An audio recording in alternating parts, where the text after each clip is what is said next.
2 minute pause दे देना। बस हो गया स्टार्ट। नमस्कार। हिमालयन हेरिटेज फाउंडेशन की इस व्याख्यान श्रृंखला में आप सबका हार्दिक स्वागत है। जैसे कि आप जानते हैं कि स्वामी राम जयंती से लेकर अभी तक हम निरंतर कश्मीर, जम्मू कश्मीर, नॉर्दर्न फ्रंटियर, भारतीय आंतरिक सुरक्षा के बारे में विभिन्न विषयों पर चर्चा करते आ रहे हैं और सभी पहलुओं पर बात करने के बाद आज का विषय बहुत ही गंभीर है और इस गंभीर विषय पर बात करने के लिए हमारे समक्ष इस पूरे जो हमारा घटनाक्रम रहा, जो 1990 की त्रासदी रही और उसके बाद तक अभी तक जो कश्मीरी पंडित समुदाय का संघर्ष चल रहा है इस जेनोसाइड के अगेंस्ट, उसको समझाने के ऊपर, उसमें आज हमारे समक्ष एक ऐसे, मैं कहूँगा कि हमारी स्ट्रगल के जो ध्रुव तारा भी रहे, अग्रणी रहे, प्रकाशमान सूर्य की भांति हमें प्रकाश देते रहे। डॉक्टर अग्निशेखर जी हमारे साथ हैं। किसी जिसको हम कहें कि इंट्रोडक्शन की जरूरत नहीं, अग्निशेखर अपने आप में एक नाम है। डॉक्टर अग्निशेखर जी एक कवि भी हैं, एक लेखक भी हैं, चिंतक भी हैं और एक अग्रणी नेता भी हैं, विचारक हैं, आइडियोलॉग हैं।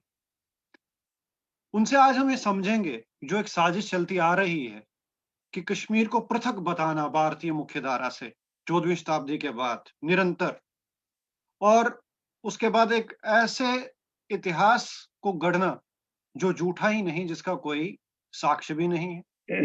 सिर्फ ये कहना कि Jammu Kashmir integral part of India है। हमारा मानना है कि जम्मू कश्मीर एक नर्वस सिस्टम है। कश्मीर इस कश्मीर मंडल में, हिमालय में सिस्टम है जिस पर चोट की गई और उस पर चोट करने के बाद जैसे शरीर के मस्तिष्क पर चोट होती है, पूरा शरीर पैरालाइज हो जाता, उसी प्रकार इस अलगाववाद को, इस जिहाद को नहीं समझा गया और पूरा भारत पैरालाइज हो रहा है। कल भी जो हमने देखा, परसों नई दिल्ली में जो हुआ लाल किले पर, जिस तरह से एक जो सामने समझ आ रहा है सबवर्सिव एलिमेंट्स कैसे काम कर रहे हैं। आज इसी संदर्भ में डॉक्टर अग्निशेखर जी से हम ये समझेंगे कि ये कितनी मिथ्या फैलाई गई है, कितना भ्रम फैलाया गया है, और जो इनके समक्ष जिस विषय पर ये बात रखेंगे, कश्मीर भारतीय सभ्यता का श्रम्य प्रांगण, Kashmir the cradle of Indian civilisation, ये विषय ही अपने आप में संपूर्ण है, जिसमें हिमालय की डिसंस्कृताइजेशन से लेकर बैल्कनाइजेशन और सबवर्शन तक की बात होगी। कश्मीर का इतिहास भारत का केंद्र बिंदु है, जहां से संस्कृत भारत का निर्माण हुआ। बिना कोई समय लिए हुए मैं सीधे आदरणीय डॉक्टर अग्निशेखर जी के पास चलता हूं और उन्हें आमंत्रित करता हूं कि इन विभिन्न पक्षों को आज के संदर्भ में हमारे समक्ष रखें। और जो देश के सामने जो चल रहा है, ये लोग ये तो कर ही रहे थे, बता रहे थे, लोग प्रचार करते रहते हैं। अभी ये किसी कार्यक्रम से आ रहे थे और इनकी कमिटमेंट देखिए कि आज लग नहीं रहा था वो पहुंच पाएंगे, लेकिन इनका जो मिशनरी ज़ील है उन्हें खींच के ले आया और इन्होंने कार्यक्रम आधा छोड़कर हमारे समक्ष खड़े हुए। डॉक्टर अग्निशेखर को प्रणाम करते हुए मैं उन्हें आमंत्रित करता हूं। डॉक्टर साहब नमस्कार महेश जी और हिमालयन फाउंडेशन के मेरे मित्रों। नाम ही आपका हिमालय से जुड़ा है और कलहन अपनी राजतरंगिणी में हिमालय की बात करते हुए कहते हैं कि इसके 3 प्रांगण हैं और उन 3 प्रांगणों में एक प्रांगण कश्मीर है। इसलिए हिमालयन फाउंडेशन कश्मीर पर बात के लिए मुझे मंच प्रदान किया, इसके लिए आभार। जब आपने ये विषय दिया ही, तभी मुझे लगा था कि शायद इसके पीछे प्रेरणा जो है, उसके पीछे जो आपकी हो सकता है जो उत्तेजना आपको लगी, जो प्रोवोकेशन कहेंगे, वो यही होगा कि जिस तरह बताया जाता है कि कश्मीर का कोई संबंध भारत से न होकर उसका सारा संबंध मध्य एशिया के साथ है। वो एक स्वायत्त, एक पृथक भूभाग रहा है, अलग संस्कृति रहा है, जबकि हमारा मानना, विश्वास और आस्था परमाणु के आधार पर, अनुभव के आधार पर और परंपरा, इतिहास के आधार पर स्थापत्य के आधार पर, पुरातात्विक दृष्टि से देखें, आर्कियोलॉजिकल सर्वे के पॉइंट ऑफ व्यू से देखें, जिस किसी भी दृष्टि से देखें, ये भारत के साथ अक्षुण्ण रूप से जुड़ी हुई भूमि है। जो मैं नहीं कह रहा हूं, आप नहीं कह रहे हैं, ये सदियों से, यहां तक कि जो विदेशी यात्री आए भारत में, चाहे वो चीन से आए, चाहे वो कहीं से भी आए, अलग अलग कालखंडों में उन्होंने इस बात को माना है, कहा है।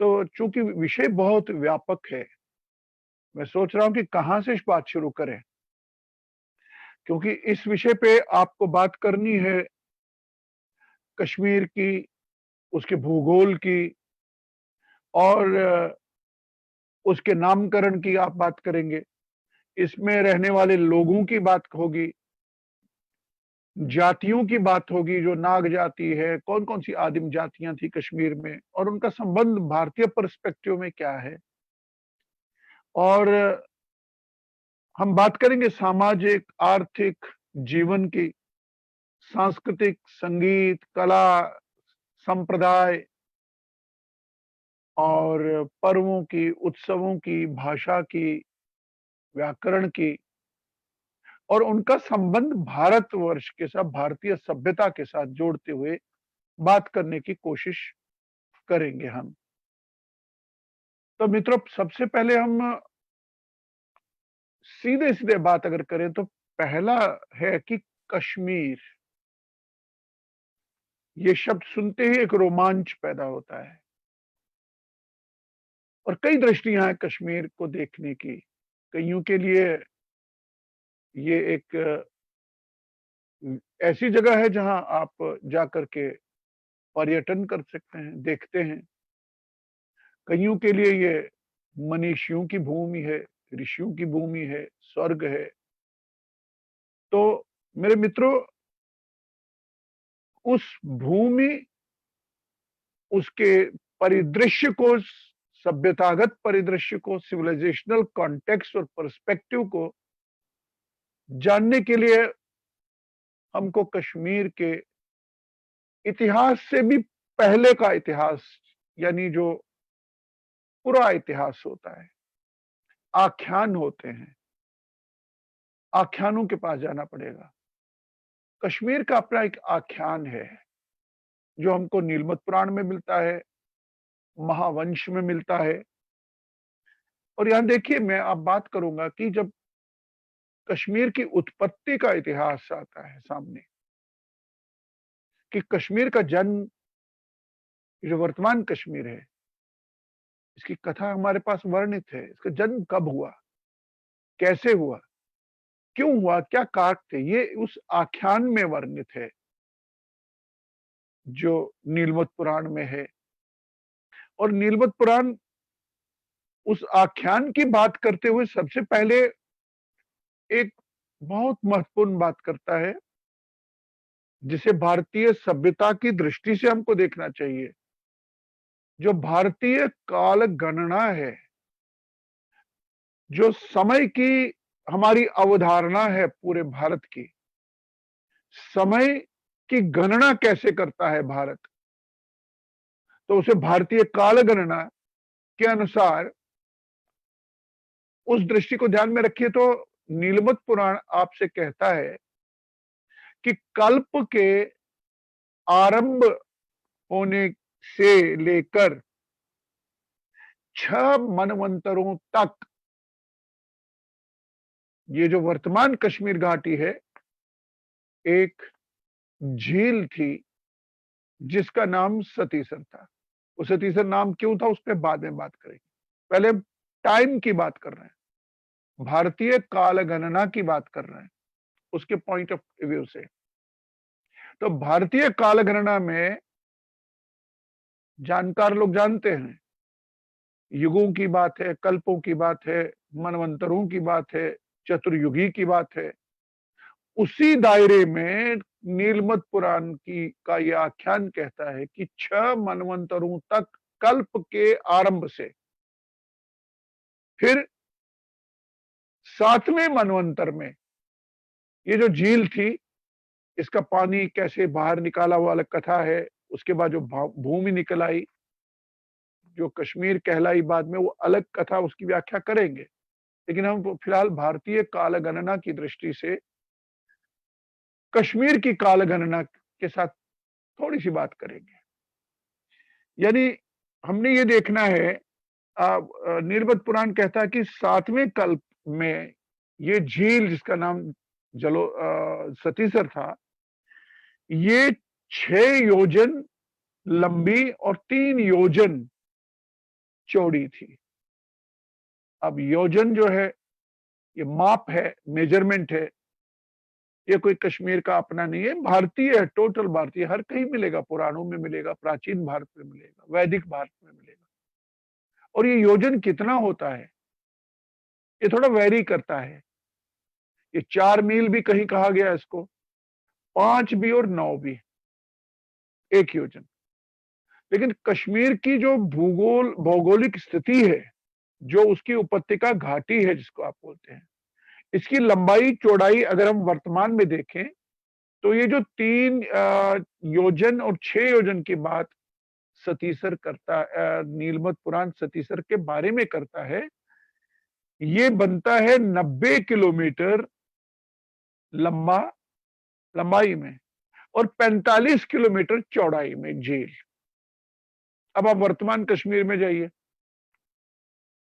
आप बानिहाल काजीगुंड से लेकर के उड़ी तक जाइए, बारामूला तक, जो समतल है, और समतल एरिया आपका 100 किलोमीटर ही है, 100 किलोमीटर के लगभग, कुछ ज्यादा कुछ कम। और चौड़ाई में देखिए, ये 40-45 किलोमीटर आज भी है। यानी वो माप जो पुराण कहता है आपसे, आख्यान कहता है, उसको जब हम आज आधुनिक माप के हिसाब से देखते हैं, तो ये 90 किलोमीटर इंटू 45 किलोमीटर डायमेंशन की झील रही है। अब रही बात मनवंतर क्या होता है, ये भारतीय काल गणना है जो कश्मीर में प्रचलन में थी। उस गणना के हिसाब से जब हम बात करते हैं, वो जो काल गणना है, कल्प है, उससे पहले मैं आपको ये बताऊं कि इसमें डायमेंशन की जब हम बात करते हैं, ये माना गया है, कई लोगों ने कहा कि ये वर्तमान लेवल जो वादी की है, घाटी की है, और इसे 1500 फीट भी कहा गया है, ऊंची थी झील, यानी गहरी थी, 1200 भी कहा गया है। तो मेरे मित्रों, ये जो 3 योजन और 6 योजन, जैसे मैंने कहा, 90 किलोमीटर और 45 किलोमीटर लंबी चौड़ी झील, कल्पना करिए, इमेजिन करिए आप। अभी आप अपने कंक्लूजन मत दीजिए कि ये इमेजिनरी है, ये लग सकता है, लेकिन हम फिर जियोलॉजिकली इसको अप्रोच करेंगे कि विज्ञान क्या कहता है, अर्थ साइंस क्या कहता है, वो बाद में करेंगे। अब गहराई इसकी 1200 फीट और 1500 फीट, वो उसके आधार हैं, खुदाई आधार है, आर्कियोलॉजिकली देखा गया है, वाटर नट्स मिले हैं इस साइट पर, जिनको सिंगाड़े बोलते हैं। वो छोड़िए, हम काल की बात कर रहे थे, तो काल जो गणना के हिसाब से भारतीय 6 मनवंतर बीत चुके थे, 7वें मनवंतर में ये घटना घटित हुई। अब ये मनवंतर क्या होता है, मनवंतर के समझने के लिए हमें हमारी टाइम कैलकुलेशन के हिसाब से 360 लगभग दिनों का एक दिव्य अहोरात्र होता है। 360 डेज मेक वन अहोरात्र। और इसी दृष्टि से 12,000 years 12,000 वर्ष बीतने पर वो कहलाती है एक चतुर्युगी। 12,000 वर्ष इस दृष्टि से एक चतुर्युगी होती है। और ऐसी 71 चतुर्युगी, 71 चतुर्युगी मेक वन मनवंतरा। 360 दिन का एक अहोरात्र, रात दिन अहोरात्र, और 12,000 वर्षों की एक चतुर्युगी। और ऐसी चतुर्युगी 71 जब बीतती हैं तब एक मनवंतर बनता है। और ऐसे 14 मनवंतर जब बीत जाते हैं तब एक कल्प बनता है। यानी ये जो गणना है कश्मीर, प्राचीन कश्मीर में मिलती है, ये भारत की ही गणना है ना। ये कहीं मदेशिया वदेशिया की काल गणना नहीं है,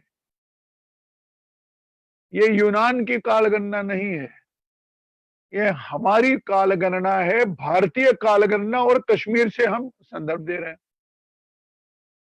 ऐसा कल्प जब शुरू हुआ, पीछे बीत गया होगा, उसके बाद जब 6 मनवंतर बीते और 7वें मनवंतर में नीलमत हम पुराण हमको कहता है कि जो वर्तमान कश्मीर है ये सतीसर नाम की एक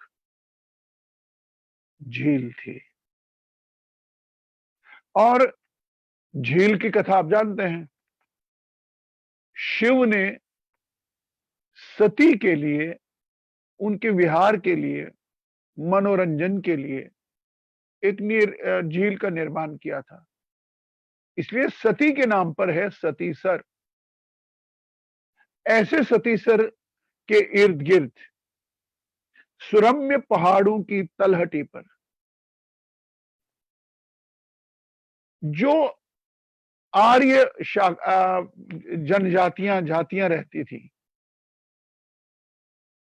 कोई आर्येतर वगैरह कुछ नहीं था।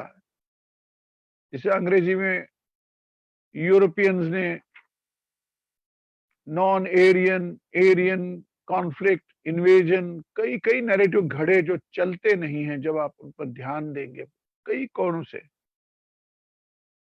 और इस सतीसर में नाग जाति का प्रभुत्व था। यहां दिति के दैत्य भी रहते थे। दैत्य यानी राक्षस नहीं होता है, दैत्य यानी मेटीरियार्की थी, मातृ सत्तात्मक समाज था जहां मदर की डोमिनेंस होती है, मातृ सत्ताक। मेटीरियार्की जिस सोसाइटी में रहती है, तो एंशिएंट भारत में मां के नाम से भी पुत्रों की पहचान होती थी। भगवत गीता में आपने कई बार पढ़ा होगा, तस्मात् उत्तिष्ठ कौन्तेय, हे कुंती के पुत्र, पिता के पुत्र के नाम से नहीं है, राधेय, राधा के पुत्र। तो इस तरह जब दिति, एक कश्यप की पत्नियों में एक पत्नी दिति थी, और दिति के पुत्रों को दैत्य कहेंगे, ये डिराइवेटिव है उसका। दैत्य यानी राक्षस नहीं, दैत्य यानी दिति के। दूसरी पत्नी थी अदिति, अदिति के बच्चों को क्या कहेंगे, आदित्य। वो कहते हैं कि 12 बच्चे थे। इस तरह नाग जात जो थी, इनके भी प्रजापति कश्यप थे, दैत्यों के थे, इन सभी के प्रजापति थे। कभी कहीं ने प्रोजिनेटर इनका जो था कश्यप ऋषि था। कालांतर में क्या हुआ, कॉन्फ्लिक्ट डेवलप हुए इन जातियों में, स्वार्थ होते हैं, सत्ता की टकराहट होती है, कई चीजें होती हैं। तो इन दैत्यों में और नागों में संघर्ष हुआ। आख्यान की कथा के हिसाब से अलग कथाएं आपको जानी, उसमें हम नहीं जाएंगे। वो तो संग्रामादित्य था, संग्राम था, दैत्य, उसका बेटा जलोद्भव हुआ, जलोद्भव को का लालन पालन नागों ने किया और आखिर में जाकर वो उन्हीं के खिलाफ हुआ, मारकाट हुई, मारकाट ये जो सब कुछ होता है, तो नाग त्रस्त हुए, उनके तीर्थ टूटे, उनके मंदिर टूटे, उनकी आस्थाएं टूटी, जो भी होना ऐसे में होता है, तो वो भागकर नीलमत पुराण में एक उल्लेख मिलता है कनखल जगह का। ये कनखल आज भी है, हरिद्वार के पास है, हरिद्वार के कनखल। तो कनखल में कश्यप ऋषि के पास गए, कश्यप ऋषि ने उनकी दास्तान सुनी अपने ही प्रोजनी की, तो वो दुखी हुए, उसने कहा चलिए हम शिव के पास जाते हैं, विष्णु के पास जाते हैं।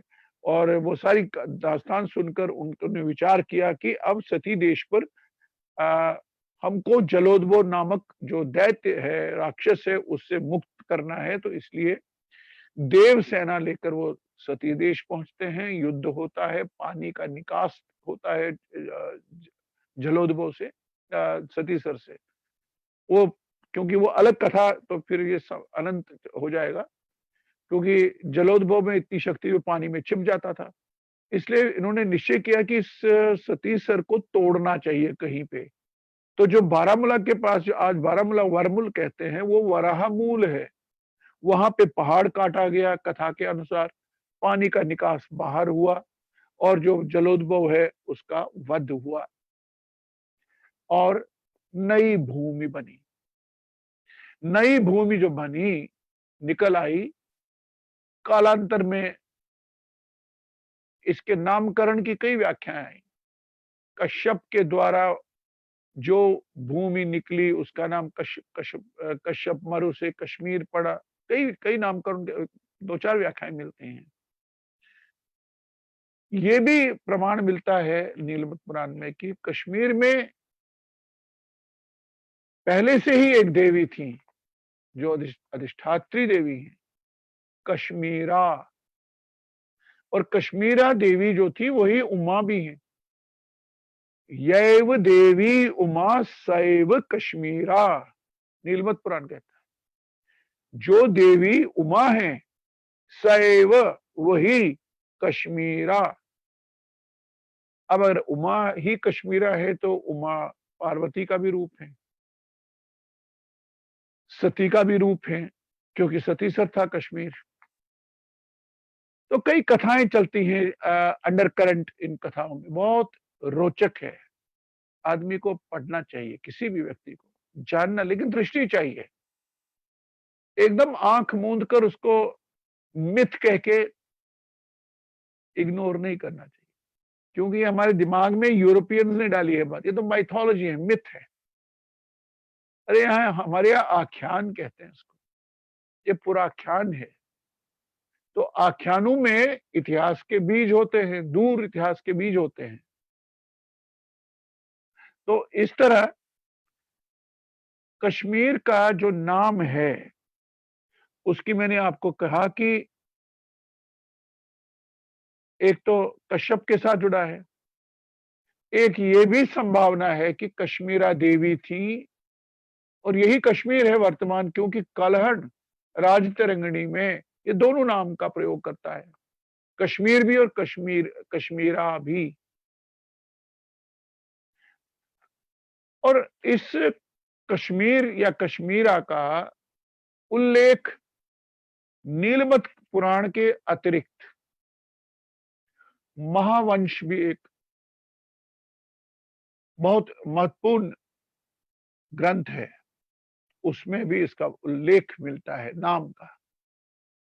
ये नाम आपको महाभारत में भी इसका उल्लेख है। अब भारतीय सभ्यता की हम बात करते हैं, उसके पर्सपेक्टिव कश्मीर की बात करते हैं, तो महाभारत में आपका नाम है कश्मीर का, बृहत कथा में नाम है, कई पुराणों में नाम है। विष्णु धर्मोत्तर पुराण जो एक महापुराण है, जिसमें भूगोल, नदी, नदियां, देवी देवता, उनका वर्णन है, वो कश्मीर का एक अन्य नाम हमको सुझाता है, वैतिस्तिका। वैतिस्तिका यानी वितस्ता की भूमि। वितस्ता का डेरिवेटिव उससे लिंक्ड है ये शब्द वैतिस्तिका। अब वितस्ता क्या है? वितस्ता हमारा आख्यान कहूंगा मैं फिर से। आख्यान के मुताबिक या महात्म्य के मुताबिक, वितस्ता का अपना महात्म्य है, तीर्थों के महात्म्य होते हैं, देवी देवताओं के महात्म्य होते हैं, तो वितस्ता के महात्म्य के मुताबिक अनुसार सती देवी, सती यानी उमा यानी पार्वती, को किसी नाम से पुकारिए, सती सर से सती देवी, सती देवी नदी भूतवा कश्मीरायाम विनिर्गता। सती जो देवी हैं, गॉडेस सती,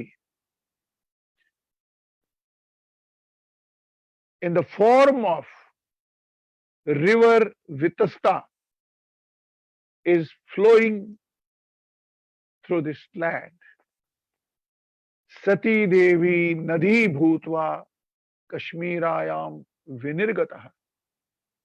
ये वितस्ता के का नाम है, इसका आख्यान है, इसकी कहानी चलेगी। इतना ही नहीं, हम जब ऋग्वेद की बात करते हैं, नदी सूक्त की बात करते हैं, और उसमें जो नदियां दी गई हैं, उसमें सप्त सिंधु जो है, 7 नदियों की जो बात है, उनमें वितस्ता का नाम है। यानी ऋग्वेद वितस्ता को लेकर चलता है। और ऋग्वेद क्या है? ये पृथ्वी की सबसे पहली, भारतवर्ष की सबसे पहली ऐसी पुस्तक है, ऐसा ग्रंथ है जो एक हमारी सभ्यता, हमारे इतिहास, हमारी परंपरा, हमारे देवी देवता, हमारे संस्कृति और सभ्यता के विकास की बात करते हुए इस भारतवर्ष की धड़कन की बात करता, मनीषा की, आकांक्षा की, कविता की, देवियों की, देवताओं की, संघर्षों की, नदियों की। नदी सूक्त ही है। तो हम बात भारतीय सभ्यता के परिप्रेक्ष्य में जब बात करते हैं, तो नदी की बात आ गई। वैतस्तिका भी कश्मीर का नाम है, और ये वितस्ता ऋग्वेद में है। अब जब आप नदी की बात करेंगे, तो हमने जब बात करनी है, तो हम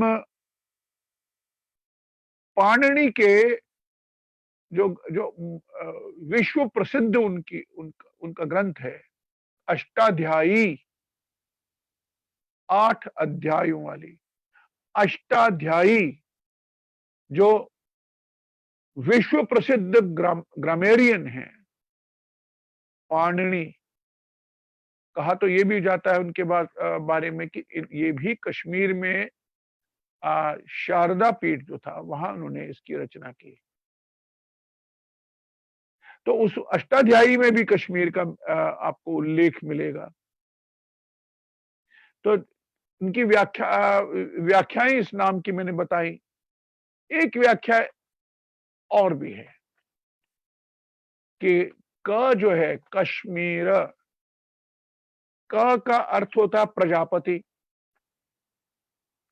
प्रजापति यानी कश्यप ऋषि, सबके प्रजापति, इससे भी वो कश्मीर के साथ जुड़ता है नाम।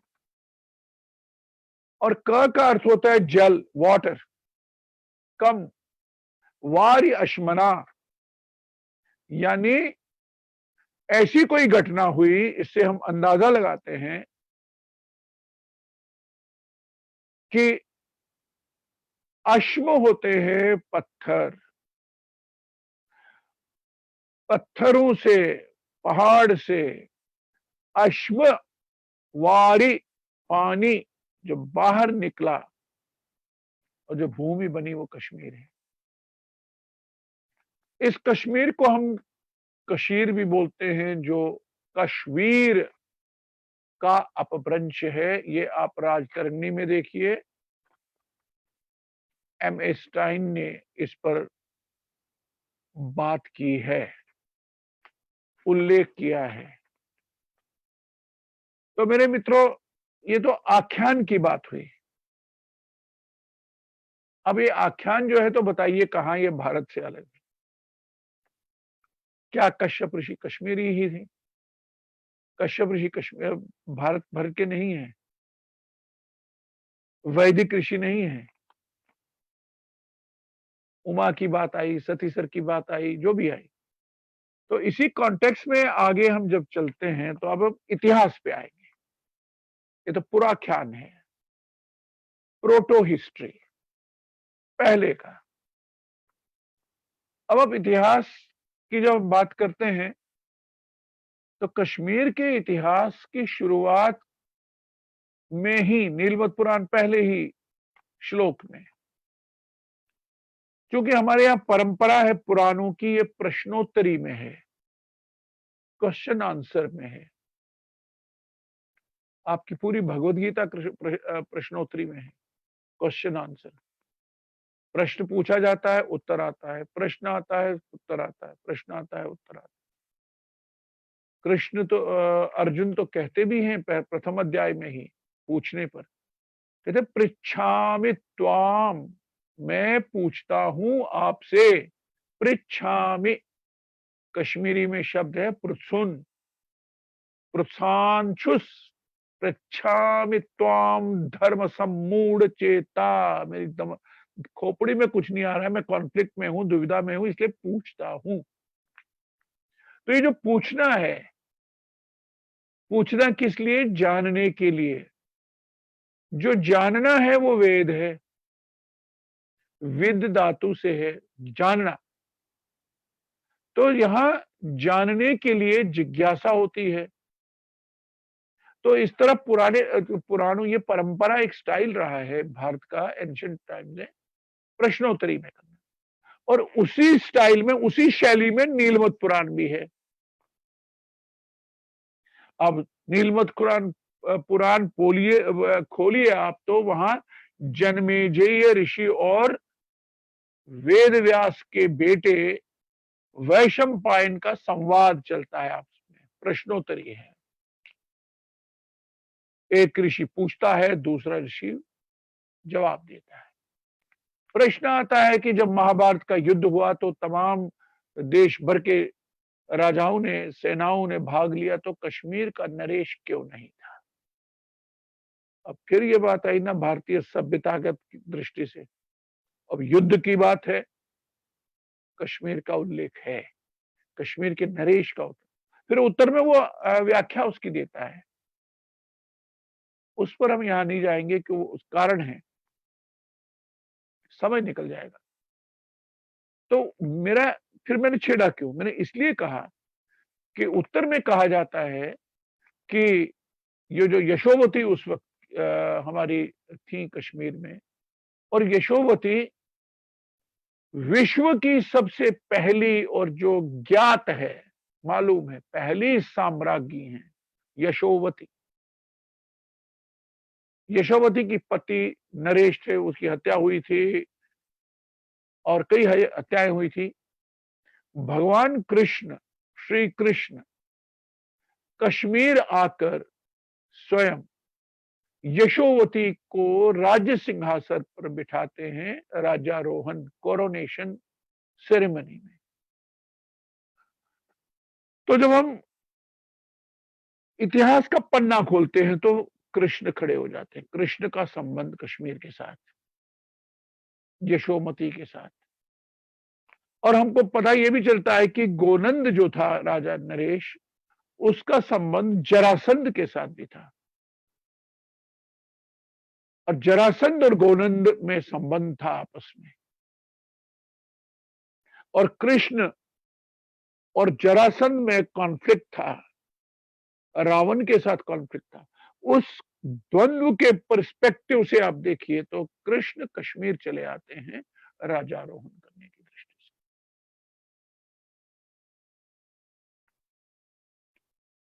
से। एक महारागी प्रादुर्भाव है, ये कश्मीर की एक और अन्य अधिष्ठात्री देवी हैं, श्यामा है इनका नाम, जिसे हम खीर भवानी कहते हैं। उनका इतिहास अगर पूरा ख्याल उनका देखें तो वो श्रीलंका में रावण के यहाँ थी। रावण उनको तपस्या से प्रसन्न करके वहां ले गए थे। वहां उनसे जब वो रूठी, वो लंबा इतिहास है। उसके बाद जब वो उनसे रुष्ट हुई, अब उसने रावण को छोड़ना है, श्रीलंका का त्याग करना है, सिंहल देश का त्याग करना है, तो भगवान राम हनुमान जी को आज्ञा देते, निर्देश देते हैं कि माता राज्ञा को, श्यामा को आप कश्मीर देश ले जाइए, सती देश ले जाइए। तो उसका एक प्रादुर्भाव है। प्रादुर्भाव के अनुसार हनुमान अपनी पीठ पर माता को विराजमान करके 360 प्रमुख नागों के साथ वायु मार्ग से सती देश में लैंड करते हैं। अब उसकी अपनी कथा है, फिर कहां कहां माता रुकी, वहां वहां तीर्थ हैं आज भी। तुलमुल जाते हैं आप, खीर भवानी में वहां है।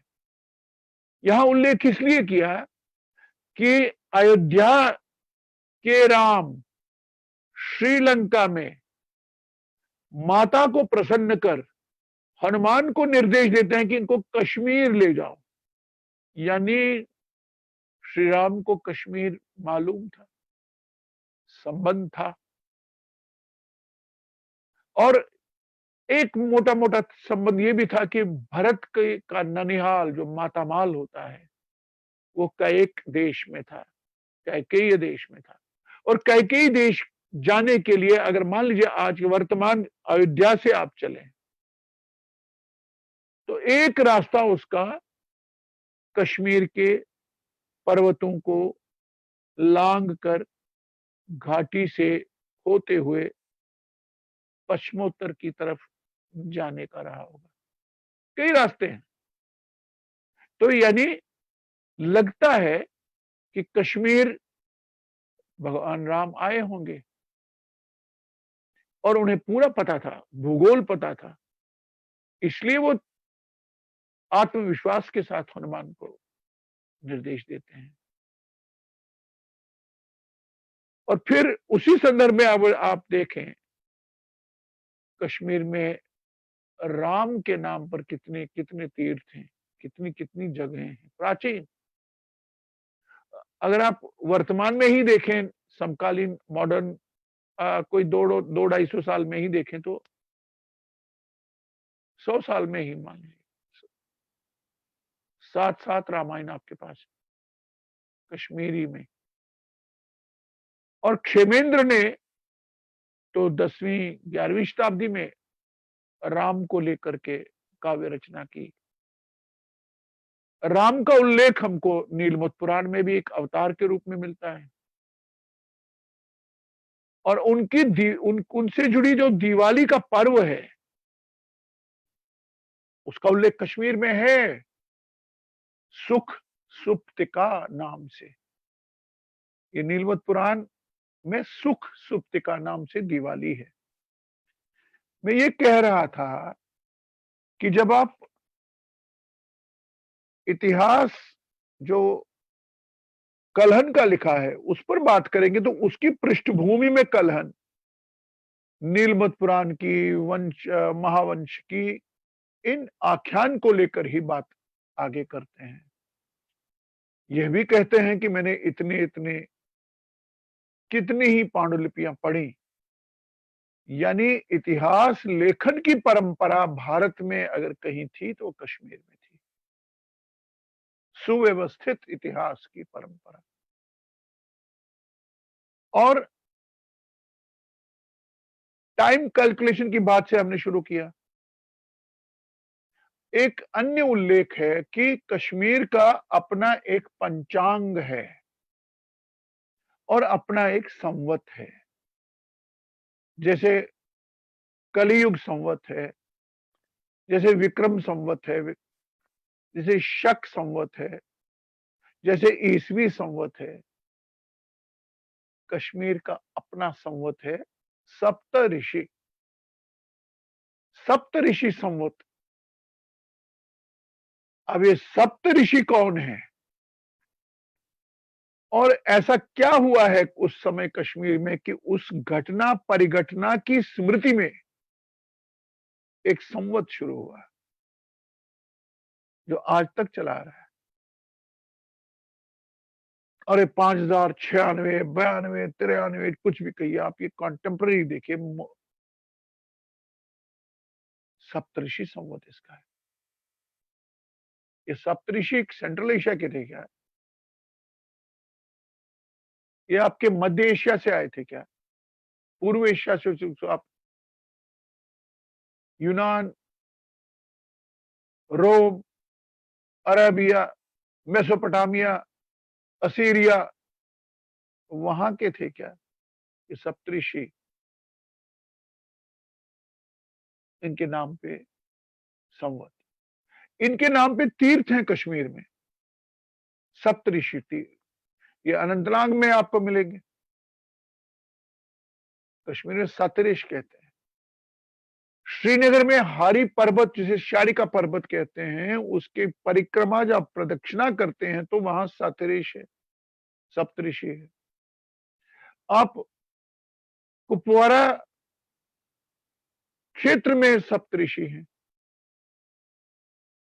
और वहां गोफबल नाम का एक तीर्थ था, वहां के आसपास में एक सप्तऋषि, यानी सप्तऋषियों के नाम पर आश्रम, सप्तऋषियों की स्मृति में कोई स्कूल ऑफ थॉट, और ये हमारे प्रचलन में है। मेरे मित्रों, हम जब इसकी बात करते हैं, जब मैंने कहा कि नीलमत पुराण प्रश्न उत्तर शैली में चलता है, तो जन्मेजय कोई लोकल जन्मेजय नहीं है, कोई मध्य एशिया का जन्मेजय नहीं है, ये अर्जुन का पौत्र है। और वैशंपायन जिससे बात हो रही है वो महर्षि व्यास, वेद व्यास के पुत्र हैं। और वेद व्यास सेंट्रल एशिया से आए थे क्या? तो इस तरह हम जब आएंगे तो भारतीय सभ्यता की दृष्टि से बात करते हैं, तो आप देखिए कश्मीर के जो देवी देवता हैं ये कौन है? क्या ये एकदम भिन्न है? अगर उनमें स्थानीय लोकल इन्फ्लुएंस है, स्थानिकता है, तो लेकिन मूल में जो मोटिव है उनका, मोटिव क्या इंडियन सिविलाइजेशनल नहीं है क्या? जो मोटिव होता है हर कथा का, या टोटेम जो होते हैं, जब आप किसी फोक को अंडरस्टैंड करते हैं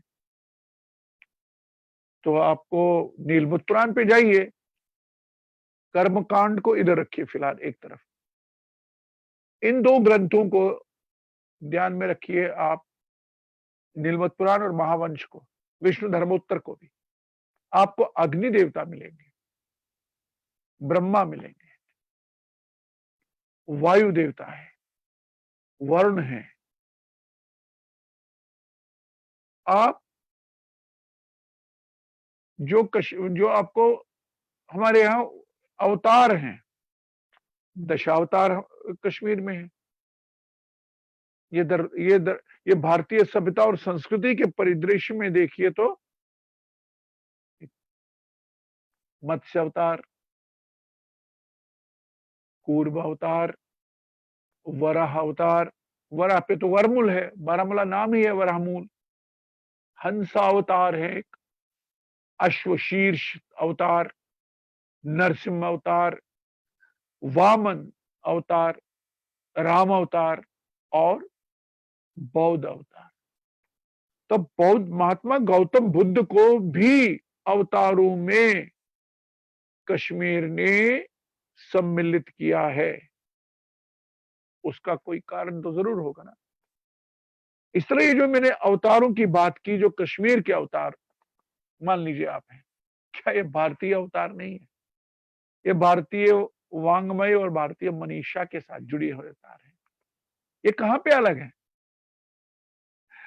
मेरे मित्रों, मैं इन 10 अवतारों के बाद आपसे ये कहता हूं कि कश्मीर में चूंकि अधिष्ठात्री देवियों की बात है, शक्ति पूजा, मातृका पूजा, क्योंकि समय की मर्यादा का मुझे ध्यान रखना है, इसलिए कुछ गहन गंभीर विषयों को छूते हुए आगे निकलते जाना है, वो विवशता है मेरी।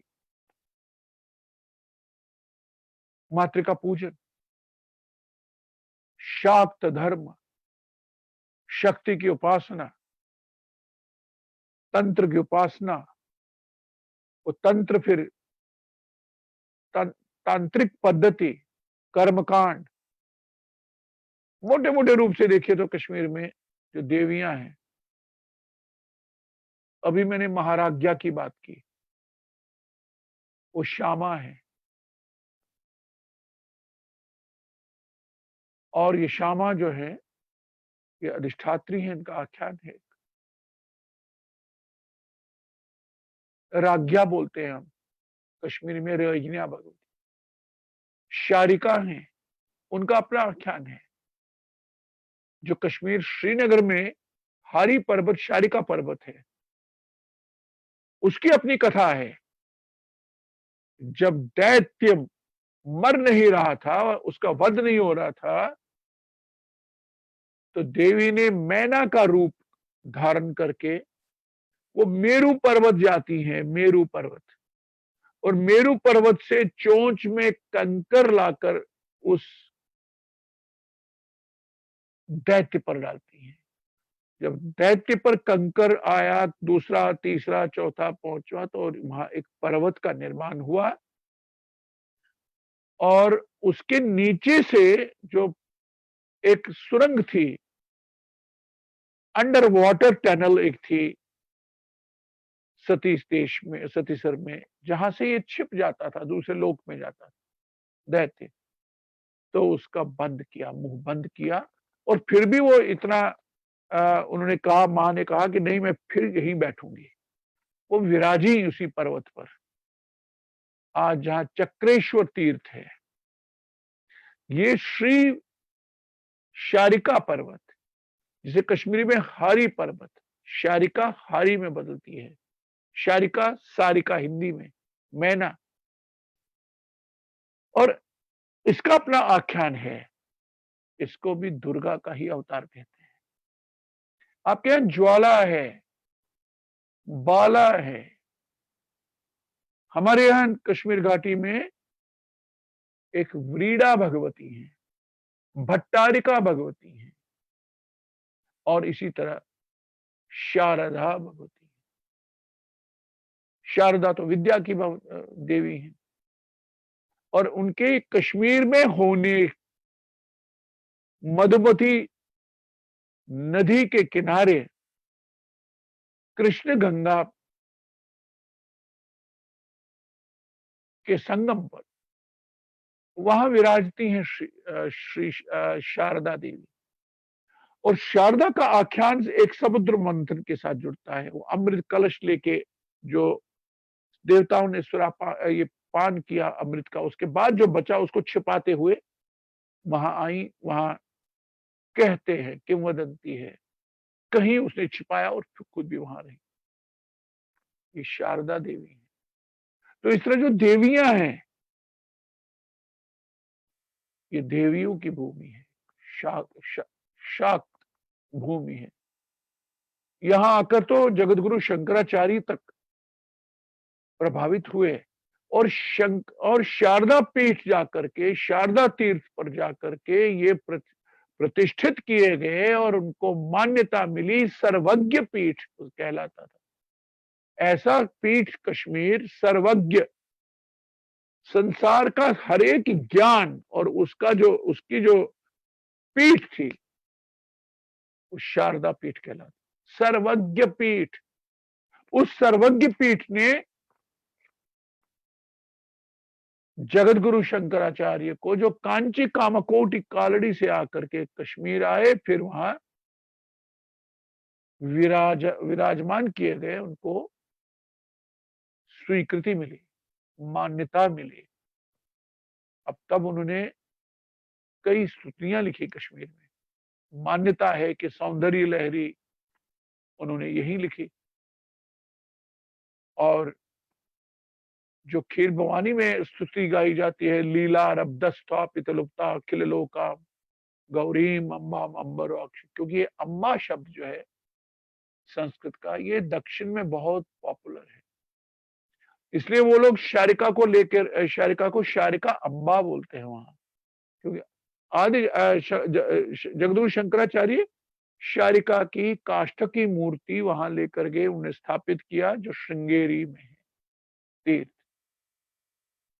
तो देवी देवताओं की दृष्टि से कश्मीर, ये सारे देवी देवता भारतीय देवी देवता हैं। एक स्थानीय रंग उन पे स्थानिकता होती है, वो हर कहीं होती है, रीजनल इफेक्ट होता है। वो संथालों में है, वो छत्तीसगढ़ की देवी देवताओं में है, मध्य प्रदेश में भी मातृका पूजन होती है देवियों की, वहां स्थानीय रंग तो पड़ेगा उन पर। तो मेरे मित्रों, मैं जो अब वितस्ता के साथ साथ जैसे नदियां होती हैं, नदियों के अवतरण की कथा है। हमारे यहाँ गंगा का अवतरण है, और गंगा की अपनी कथा है, अपना आख्यान है।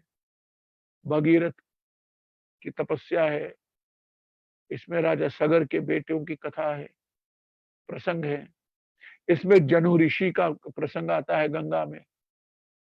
जाह्नवी आप बोलते हैं गंगा का एक नाम, जो जनु के मुख से निकली, क्योंकि उसने छिपा के रखी थी।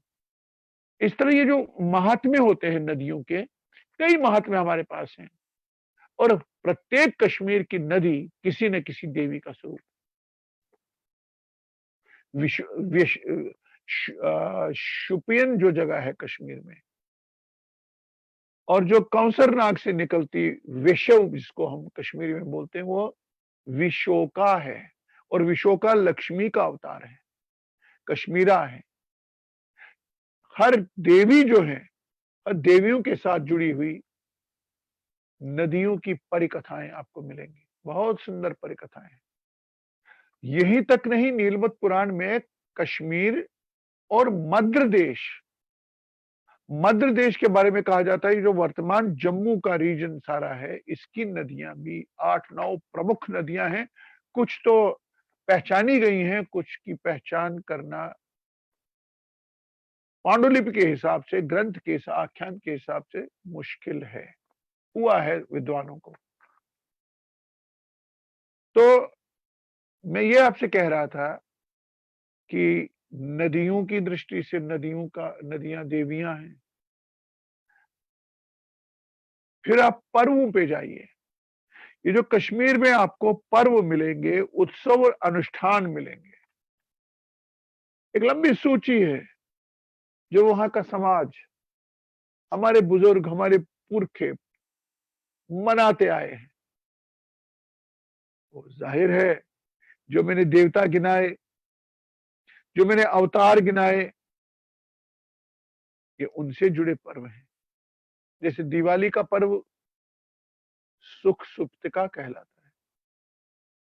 शिव के साथ शिवरात्रि तो कश्मीर का तो प्रमुख पर्व और त्योहार कोई अगर है तो वो शिवरात्रि है, जिसका हम कश्मीरी में हेरथ बोलते हैं। और ये बहुत लंबा चलता है, कई दिनों तक चलता है, और जिस तरह से चलता है उस तरह से आपको भारतवर्ष में कहीं नहीं मिलेगा। कैसे जो त्रयोदशी की रात्रि को शिव और शक्ति का मिलन होना है, अग्निलिंग की कथा है, वटुक भैरव की कथा है, राम की कथा है, और उसका जो क्रम एक है, वो प्रतिदिन एक न एक पर्व होता है, लंबा चलता है,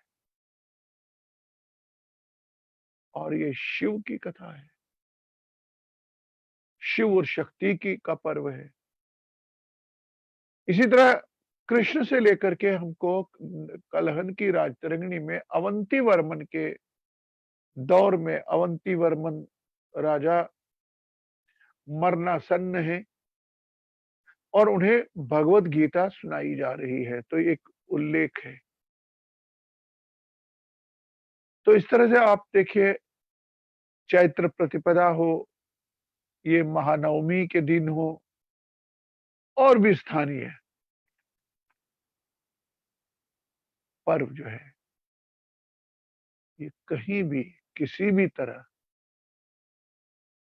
भारतीय प्रमुख पर्वों, त्योहारों, उत्सवों से कदाचित भिन्न नहीं है। भिन्न उनका प्रकार हो सकता है, विधि हो सकती है, मनाने के ढंग हो सकते हैं, क्योंकि कश्मीर एक तो समुद्र तल से 5,000 और 5,200 फीट की ऊंचाई पर है, मौसम अलग है, वेशभूषा अलग है, मौसम की दृष्टि से खान पान में भिन्नता है, लेकिन मैंने कहा ना कि मोटिव जो उनका अभिप्राय होता है वो कहीं भी भिन्न नहीं है। श्री कृष्ण की बात मैंने कही कि संबंध कश्मीर के साथ, राम का संबंध कश्मीर के साथ, परशुराम का संबंध भी कश्मीर के साथ इस मायने में है कि जब उनका बल क्षीण हुआ, रामायण में जो प्रसंग आता है राम और परशुराम के संवाद के बाद, जब उसकी चारों सारी दिशाएं बंद करता है, तो परशुराम किंवदंती है कि कश्मीर आकर के पुनः उन्होंने शिव की आराधना की ताकि खोया हुआ बल उनको फिर से मिले। और कथा है कि वो जगह हरमुकुट गंगा जाते जाते, हरमुख की यात्रा में एक गांव आता है रामराधन, जहां परशुराम ने आकर के आराधना की, राम ने आराधना की, रामराधन। ये कश्मीरी लीला काव्य में भी है, लगियो रामराधन। तो रामराधन परशुराम, और वो तो फिर शारदा के साथ भी जुड़े हैं, वो दूरस्थ कहानी है। तो इस तरह हम नॉमेनक्लेचर पर आए, स्थानों के नामों को लेकर आए, कश्मीर के तीर्थों के नाम लीजिए पहले, महात्म्य तो छोड़िए, महात्म्य तो वो है ही है, मैंने इशारे में कहा। तीर्थों में तीर्थ हैं अमरेश्वर तीर्थ, जिसे आप स्वामी अमरनाथ कहते हैं, ये अमरेश्वर भैरव है। ये नाम क्या किसी अन्य भाषा का आपको लगता है? अमरनाथ, अमरेश्वर आपको भिन्न लगता है क्या? आपसे ये कहूं मैं कि श्रीनगर, श्री देवी विद्या, श्री विद्या का नगर, नगर शब्द क्या आपको अलग लगता है? श्रीनगर श्री विद्या का केंद्र है।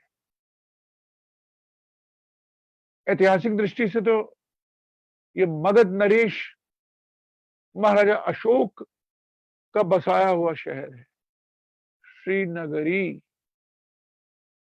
फिर प्रवर सेन की नगरी, श्रीनगर की नगरी, ये छोड़िए, आप किसी भी पर्वत का नाम लीजिए, आपको भिन्न नहीं दिखेगा। हमारे यहाँ एक पर्वत है श्रीनगर में डल झील आए हो तो वहां से जो आपको निषाद शालीमार हारवन दिखता है, उसके पीछे देखिए पर्वत, तो महादेव पर्वत है, हरेश्वर है, सरेश्वर है, ध्यानेश्वर है, ध्यानेश्वर, सिरेश्वर। ईश्वर क्या होता है? ईश्वर होता है। फिर गांव के नाम लीजिए कश्मीर के, होम शब्द आपको मिलेगा हाथ कि अनेक नामों के साथ। ये होम क्या होता है? जैसे वंद होम, कोई भी होम, ये होम होता है संस्कृत का आश्रम।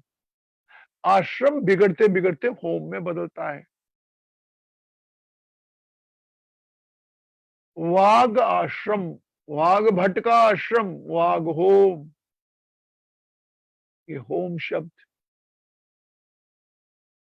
संस्कृत का अपभ्रंश है। नदियों के नाम आपको संस्कृत में मिलेंगे, मौसमों के नाम आपको संस्कृत में मिलेंगे, किसी मध्य एशियाई भाषा के नहीं है ना। ग्रीष्म ऋतु को कश्मीरी में ग्रीष्म कहते हैं, है ग्रीष्म छठस। वसंत को आप सोंठ कहते हैं।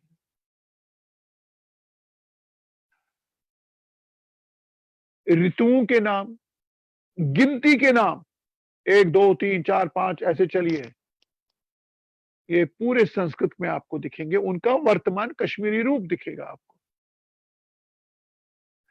आपके ह्यूमन बॉडी जो है, बॉडी के नाम, बॉडी के अंगों के नाम, शरीर के अवयवों के नाम, वो आंख हो, कान हो, नाक हो, छाती, वक्ष हो, पेट हो, जंगा हो, कोई भी हो, ये नाम और नामकरण जो है, ये आपको भिन्न नहीं दिखेगा। भूमि के नाम, भूगोल के नाम, पशुओं के नाम, वृक्षों, वनराजी के नाम कहीं ना कहीं आपको दूर वैदिक युग में ले जाएंगे। तो ये जो जिस भाषा में है, वो भाषा क्या है? वो कैसे जोड़ती है भारतीय सभ्यता के साथ? मित्रों, कश्मीरी भाषा जो है, इसका सीधा सीधा जो वैदिक संस्कृत संबंध है। वैदिक संस्कृत कहने से वेद का वेद की जो भाषा है वैदिक, भगवत गीता की संस्कृत उस तुलना में आधुनिक संस्कृत कही जाती है, संस्कारित भाषा वैदिक की। जो वेद की भाषा है उसमें भी ऋग्वेद की भाषा है। कहते हैं कि वो जननी है वर्तमान कश्मीर की। कुछ विद्वान तो उससे पीछे भी चले जाते हैं, ऋग्वेद से भी पीछे, जो ऋग्वेद की भाषा से भी प्राचीन है उसके मूल। लेकिन आम मान्यता है, जो भाषा वैज्ञानिकों ने काम किया, जिसमें डॉक्टर त्रिलोकनाथ गंजू जी का महत्वपूर्ण काम है, कश्मीरी का उद्भव, भाषा का उद्भव और विकास, वो इनका रिसर्च रहा है। उनसे पहले प्रोफेसर श्रीकंठ तोषखानी जी ने भी काम किया है। उनका अपना नजरिया है, दृष्टि है। वो तो मैंने जैसे कहा ना, वैदिक भाषाओं से परे भी चले जाते हैं।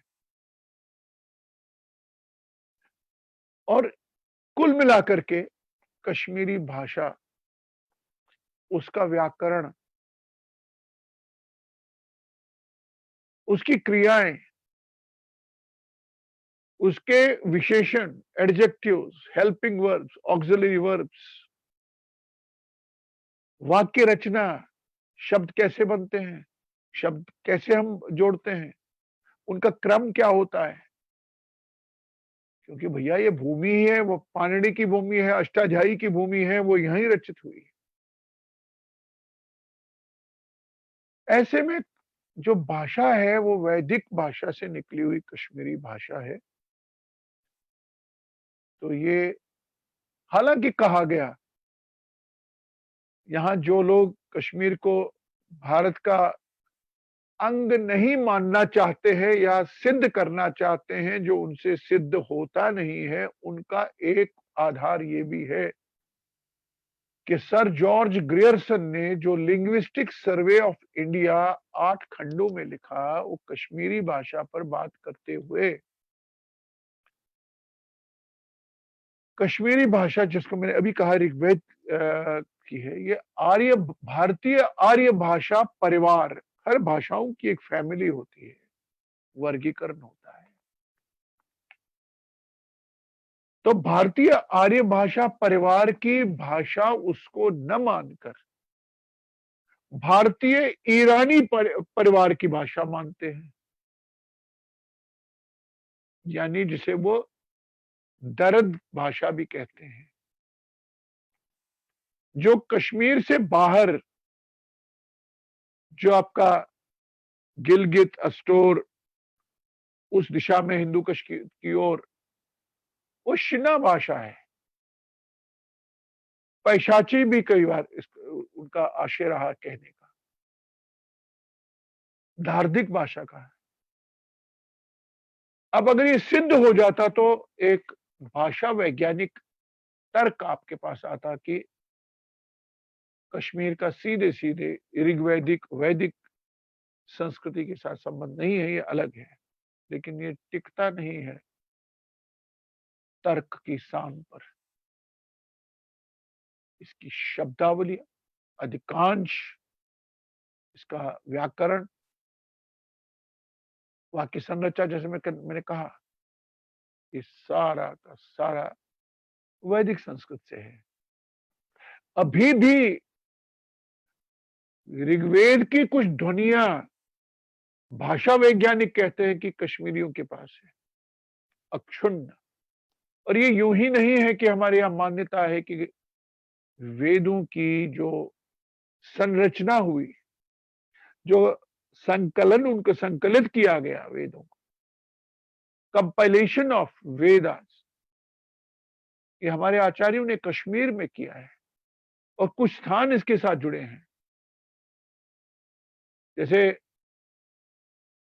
उत्तर सूर्य एक जगह है कश्मीर में, दक्षिण कश्मीर, उमा नगरी के पास। उत्तर सूर्य का कश्मीरी अपभ्रंश होता है वातोरोस। उस स्थान के साथ भी जोड़ते हैं कि यहां वेदों की रचना हुई, ऋषियों ने आकर के वेद संकलित किए। मान्यता यह भी है कि अवंतीपुरा के पास जो अवंती वर्मन का बनाया हुआ मंदिर था, जिसको जो आज खंडहर के रूप में है, उसके सामने नदी किनारे एक आश्रम हुआ करता था, वहां वेदों को संकलित किया गया है।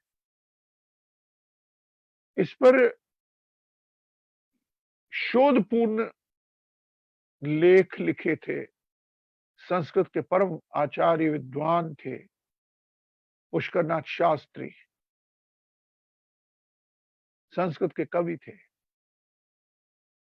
परम विद्वान थे। उन्होंने इस पर लिखा। मेरे आचार्य डॉक्टर टी.एन. त्रिलोकीनाथ गंजू या बद्रीनाथ कल्ला या शैवाचार्य बलजिंद्रनाथ पंडित, उनका भी कहना था कि वेदों की संरचना जो है कश्मीर में हुई और इन इन स्थानों पर हुई है। उनके पास क्या प्रमाण थे, लोक परंपरा से थे या लिखित में था, वो मैं नहीं जानता हूं। लेकिन मेरा सीधा उनके साथ अनुभव सुना है, लोक परंपरा है। तो मेरे मित्रों, हम भारतीय सभ्यता के परिप्रेक्ष्य में कश्मीर को अभी व्याख्यायित कर रहे हैं, उसकी कुछ समय। अब जब ये देखते हैं आप कि जब हम बात करते हैं भारतीय सभ्यता और संस्कृति की, इसकी मनीषा की, तो एक बहुत महत्वपूर्ण बात आती है भारतीय काव्य दृष्टि की, काव्य शास्त्र की, पोएटिक्स की। हर देश का प्रमुख बड़े-बड़े इनका अपना पोएटिक्स होता है, जो विश्व भर में भारतीय काव्य शास्त्र के नाम से प्रचलित और प्रतिष्ठित है। जानना चाहिए आपको कि उसके सब के सब संकाय, उसके सब सिद्धांत या स्कूल्स और उनके जो प्रोजिनेटर्स थे, प्रणेता थे, वो सब कश्मीर के आचार्य थे, काव्याचार्य थे, लगभग सब। आनंदवर्धन से लेकर के ध्वन्यालोक, क्षेमेंद्र, औचित्य, अलंकार, ध्वनि, रस इत्यादि, इनके बड़े-बड़े आचार्य कश्मीर में हुए हैं। और ये 6 के 6 स्कूल अगर कश्मीर में इनकी उत्पत्ति हुई, फिर विकास हुआ और पूरा भारत इसे अपना काव्य शास्त्र कहता है, भारतीय काव्य शास्त्र कहते हैं, न कि कश्मीरी काव्य शास्त्र कहता है। अगर कश्मीर सच में अलग होता सभ्यतागत दृष्टि से, सांस्कृतिक दृष्टि से, ऐतिहासिक दृष्टि से, इन विमर्शों की दृष्टि से, फिर ये कभी भारतीय शास्त्र नहीं होता, भारतीय काव्य शास्त्र नहीं होता, ये कश्मीरी काव्य शास्त्र होता और शेष भारत का अपना कोई काव्य शास्त्र होता या इससे प्रभावित कुछ और होता। ऐसा नहीं है। जो काव्य शास्त्र पूरे भारत का है वही कश्मीर का है और कश्मीर का जो काव्य शास्त्र पूरे भारत का है।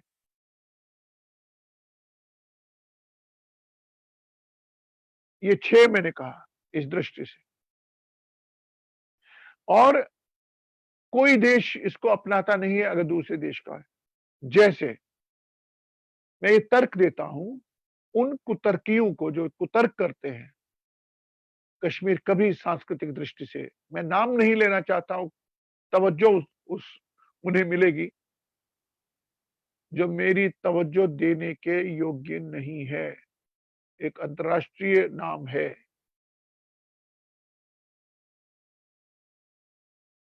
अंग्रेजी साहित्यकार है, बुकर वगैरह लिया हुआ है। कहती हैं Kashmir has never been part of India, is a myth. जान गए होंगे मैं अरुंधति रॉय की बात कर रहा हूं। मैंने उनको चुनौती दी, मैंने कहा मुझे करिए, खुल्लम खुल्ला चुनौती दी, पत्रिकाओं में दी, सब जगह दी।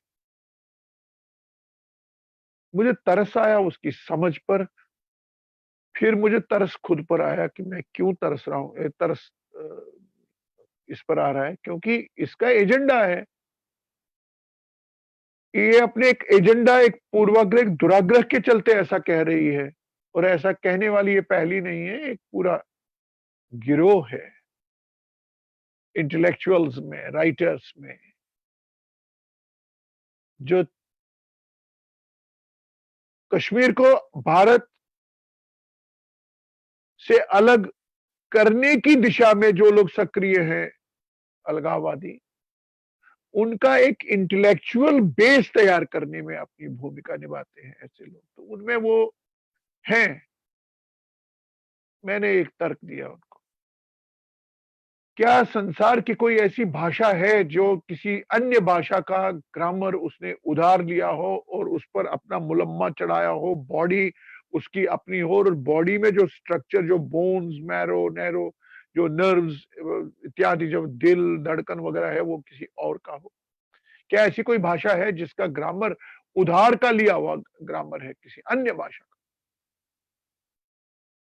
अगर नहीं है तो फिर कोई देश अगर कश्मीर अलग रहा होता तो उस अलग कश्मीर का काव्य शास्त्र अपनाकर उसे अपना काव्य शास्त्र नहीं कहता, नहीं कहता। ये हमारा अपना है। और मुझे सुनने वाले अगर दक्षिण में भी सुन रहे हैं, पूर्व में सुन रहे हैं, बंगाल में सुन रहे हैं, चेन्नई में सुन रहे हैं, लद्दाख में सुन रहे हैं, कहीं सुन रहे हैं,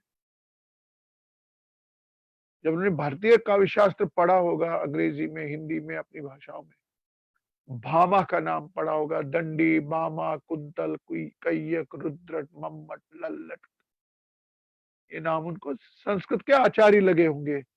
ये नहीं लगे होंगे ये कोई पराये है, दूसरे देश के हैं, कश्मीर के हैं, ऐसा कुछ नहीं लगा, किसी को नहीं लगा।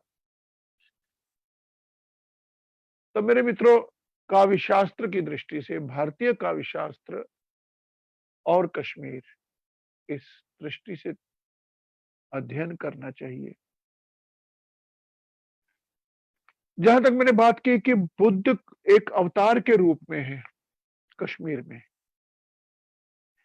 और बुद्ध से रिलेटेड अष्टमी है, बुद्ध से रिलेटेड संबंधित दिन है, उपवास कर रखते हैं। आज कश्मीरी आज भी परंपरा से सैकड़ों वर्षों से, आप शैव होते हुए भी, वैष्णव होते हुए भी, शाक्त होते हुए भी, वैष्णव होते हुए भी बुद्ध की स्मृति को बुद्ध के दिवस को मनाते हैं। बुद्ध अठम सुना, उनके जन्मदिन को मनाते हैं। अवतार हैं, अवतार के रूप में प्रतिष्ठित आपने उनको किया है। या वो कुछ भी कहिए, समन्वय कहिए, समन्वय का सिद्धांत कहिए, लेकिन ये हमारी मनीषा में है। और जिन्हें ये मालूम नहीं, उन्हें हैरत होगी, सुनकर आश्चर्य होगा कि कश्मीर लगभग लगभग 1000 वर्ष तक बौद्ध रहा।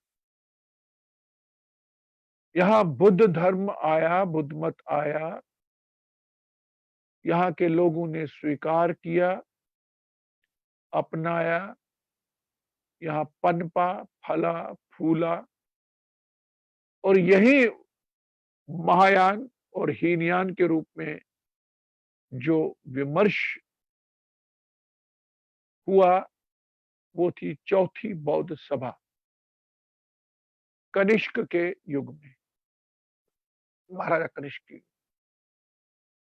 और ऐसा परंपरा में है, कलहन लिखते हैं कि उसकी अध्यक्षता की थी बहुत बड़े बौद्ध आचार्य नागार्जुन ने। और नागार्जुन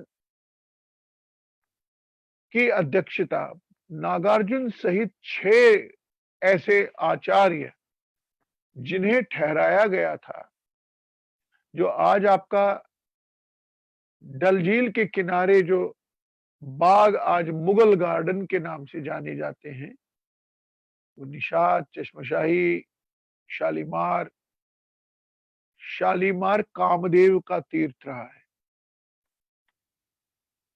शालीमार संस्कृत में कामदेव के तीर्थ का नाम है।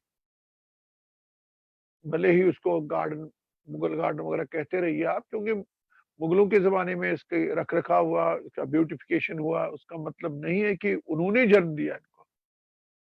ये तो प्राचीन काल में शैव आश्रम थे, शैवों के आश्रम हुआ करते थे, इनको डेवलप किया है। तो समय का चक्र ऐसा चलता है। तो मैं ये कह रहा हूं कि जो हार्वन है, उस जगह पे हार्वन का शाब्दिक अर्थ ही जो मूल शब्द है उसके कहते हैं 6 जगहें थी, ऐसी वन थे जहां पे 6 आचार्यों को ठहराया गया था। उनमें एक थे नागार्जुन। और नागार्जुन जो थे, मुझे बताने की जरूरत नहीं है, उन्होंने अनुपालंब, नॉन कंटेंशियस, जो उनका एक सिद्धांत शून्य था, उसको वो सोल ऑफ बुद्धिज्म मानते थे। वो शून्य फिर कैसे शैव में आया, उसका अर्थ परिवर्तन, अर्थ का विस्तार हुआ। और शब्दों के अर्थ कई बार संकुचित होते हैं, कई बार एक्सपैंड होते हैं, कई बार बदल जाते हैं। वो शून्य शैव में आकर के वहां जो था कि एम्प्टीनेस, वॉइड, ऐसा नहीं है। ये यहां शिव के रूप में आया, शून्य सब कुछ हो गया, वो अलग कथा है।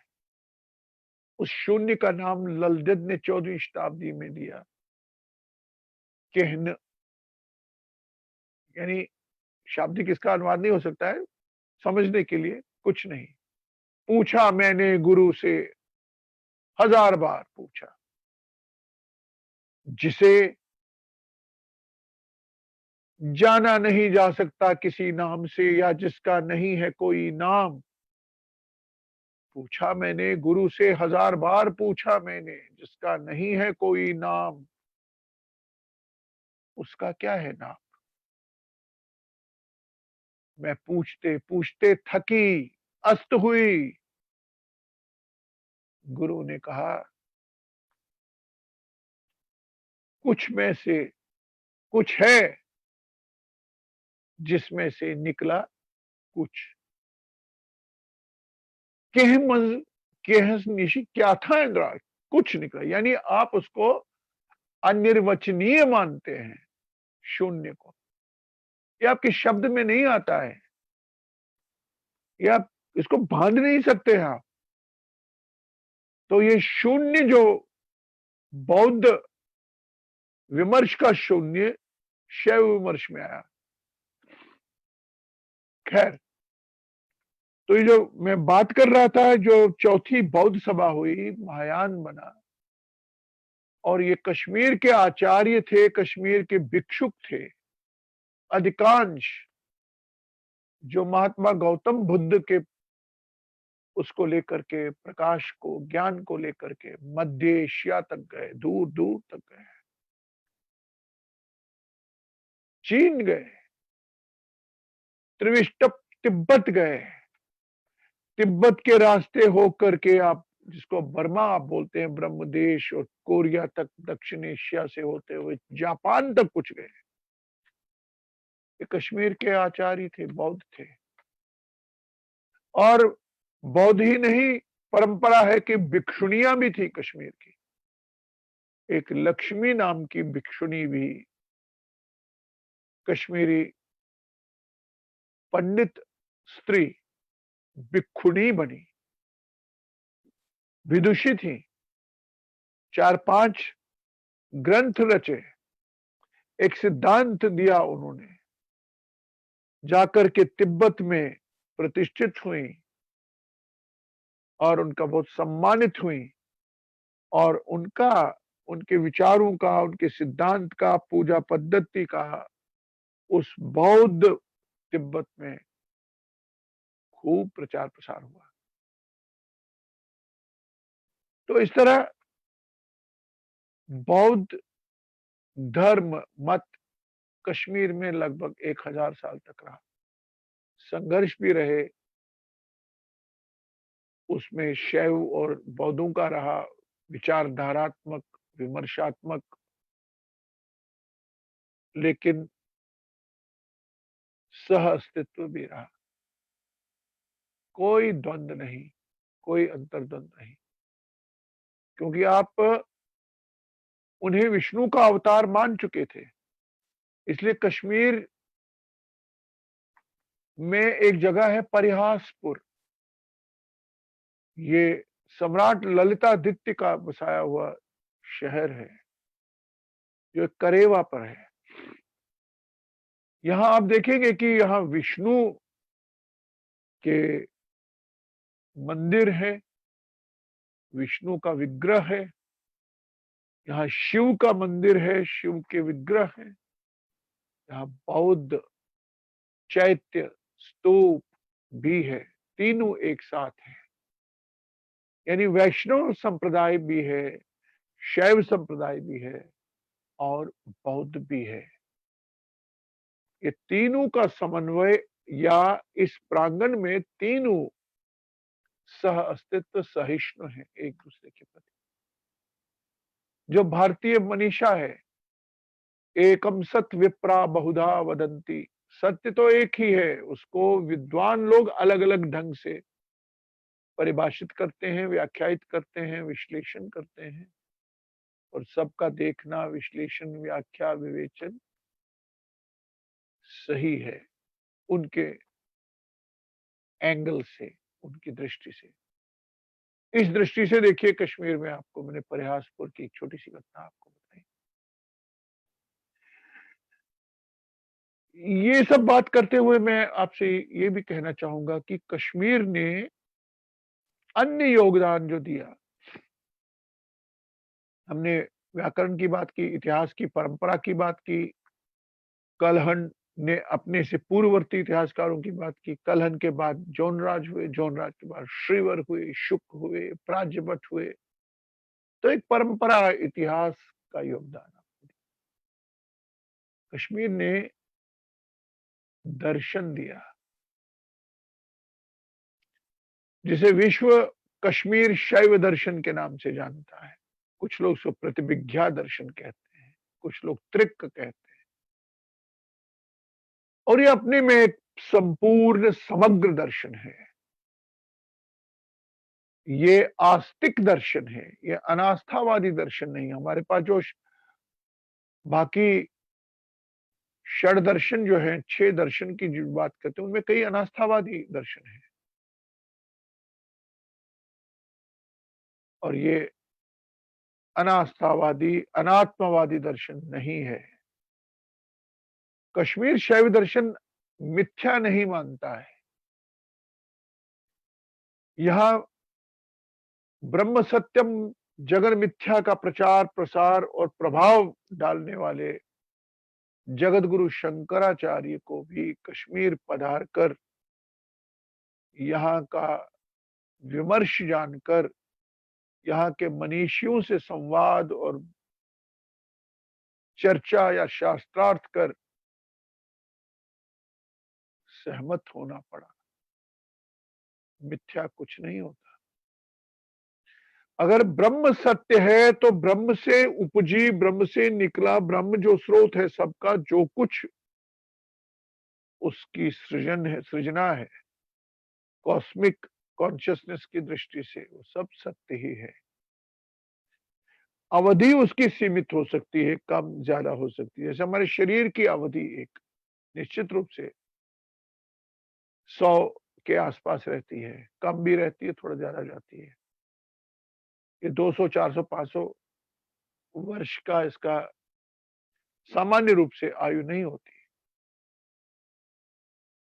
अपवाद आप कह सकते हैं, हिमालयों में ऋषि हैं, पता नहीं क्या है, नहीं, वो छोड़िए, आम जनता की बात करें तो ये शरीर जो है इसकी एक अवधि है।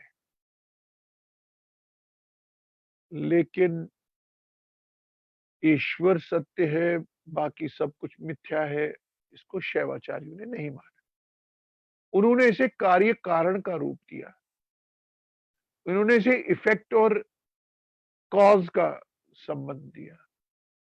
उन्होंने कहा जो कुछ भी है, जो कुछ भी है और हमको दिख नहीं रहा है, अनुभव हम नहीं कर पा रहे, हमारी समझ में नहीं आ रहा है, जो है वो सब शिव की चेतना है, शैव चेतना है, शिव है। और ये शिव जो है एक कॉन्शियसनेस है, कॉस्मिक कॉन्शियसनेस। कैसी है? ये आचार्य अभिनव गुप्त अपने भैरव स्तोत्र में कहते हैं, ये व्याप्त है, इसकी व्याप्ति है, और व्याप्ति की सीमा आप नहीं सोच सकते, कहीं है ही नहीं। एक व्याप्ति इतनी ओवल है, इतनी सर्कुलर है कि सर्कल में एक बार जाइए तो इसका आदि और अंत आपको पता ही नहीं चलेगा। ये सर्कल जो है, ये दायरा जो है, इसका इसका शुरुआती बिंदु कौन सा है, अंत कौन सा है, साइकिल। और ये व्याप्ति है, और ये व्याप्ति शिव की या उस भाव की ये चर में भी है, अचर में भी है। जो हमको हमारी दृष्टि से, भौतिक दृष्टि से जीवंत दिखता है, जो मृत दिखता है, जो जड़ दिखता है, जो चेतन दिखता है, ये भेद नहीं है। वो भाव जो है वो जड़ में भी है, चेतन में भी है। उसे देखने की आंख चाहिए ना। वो कहते हैं आचार्य अभिनवगुप्त, 1000 वर्ष पहले उन्होंने कहा, व्याप्त चराचर, चर अचर में भाव विशेषम, वो भाव विशेष जो है, वो चेतना जो है, वो शिव जो है, वो कॉन्शियसनेस जो है, व्याप्त चराचर भाव विशेषम चिन्मयम, वो चैतन्य है। एतद, वो चर में अचर में है, अनंतम है, उसका अंत नहीं है।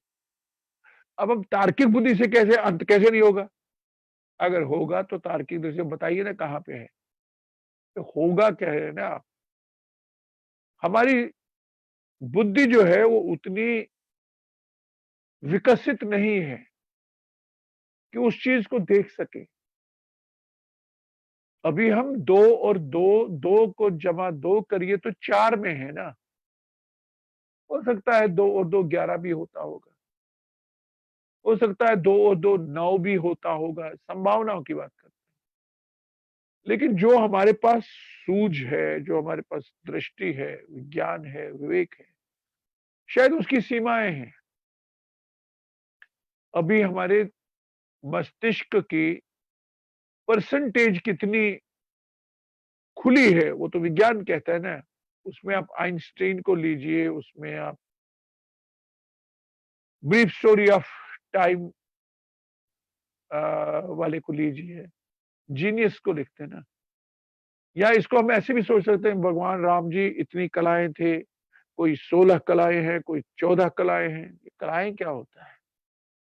शायद उस दृष्टि से हम नहीं समझ सकते हैं कि अनंतम क्या होता है, जो आचार्य अभिनव गुप्त ने कहा, व्याप्त चराचर भाव विशेषम चिन्मयम एतद अनंतम अनादिम। ये अनंत है, अनादि है। अब अनादि क्या है? अब अनंत क्या है? इसको तब फैक्टराइज करते जाइए, एक नहीं पता नहीं कितने जीवन कम पड़ जाए। इतना ब्रह्मांड है। और ब्रह्मांडों के बारे में हमारे यहां भी यही है, करोड़ों सूर्यों की कल्पना की गई है, कई कई आकाशगंगाओं की कल्पना की है, अखंड ब्रह्मांड की कल्पना की है। ब्रह्मांड अखंड, असंख्य।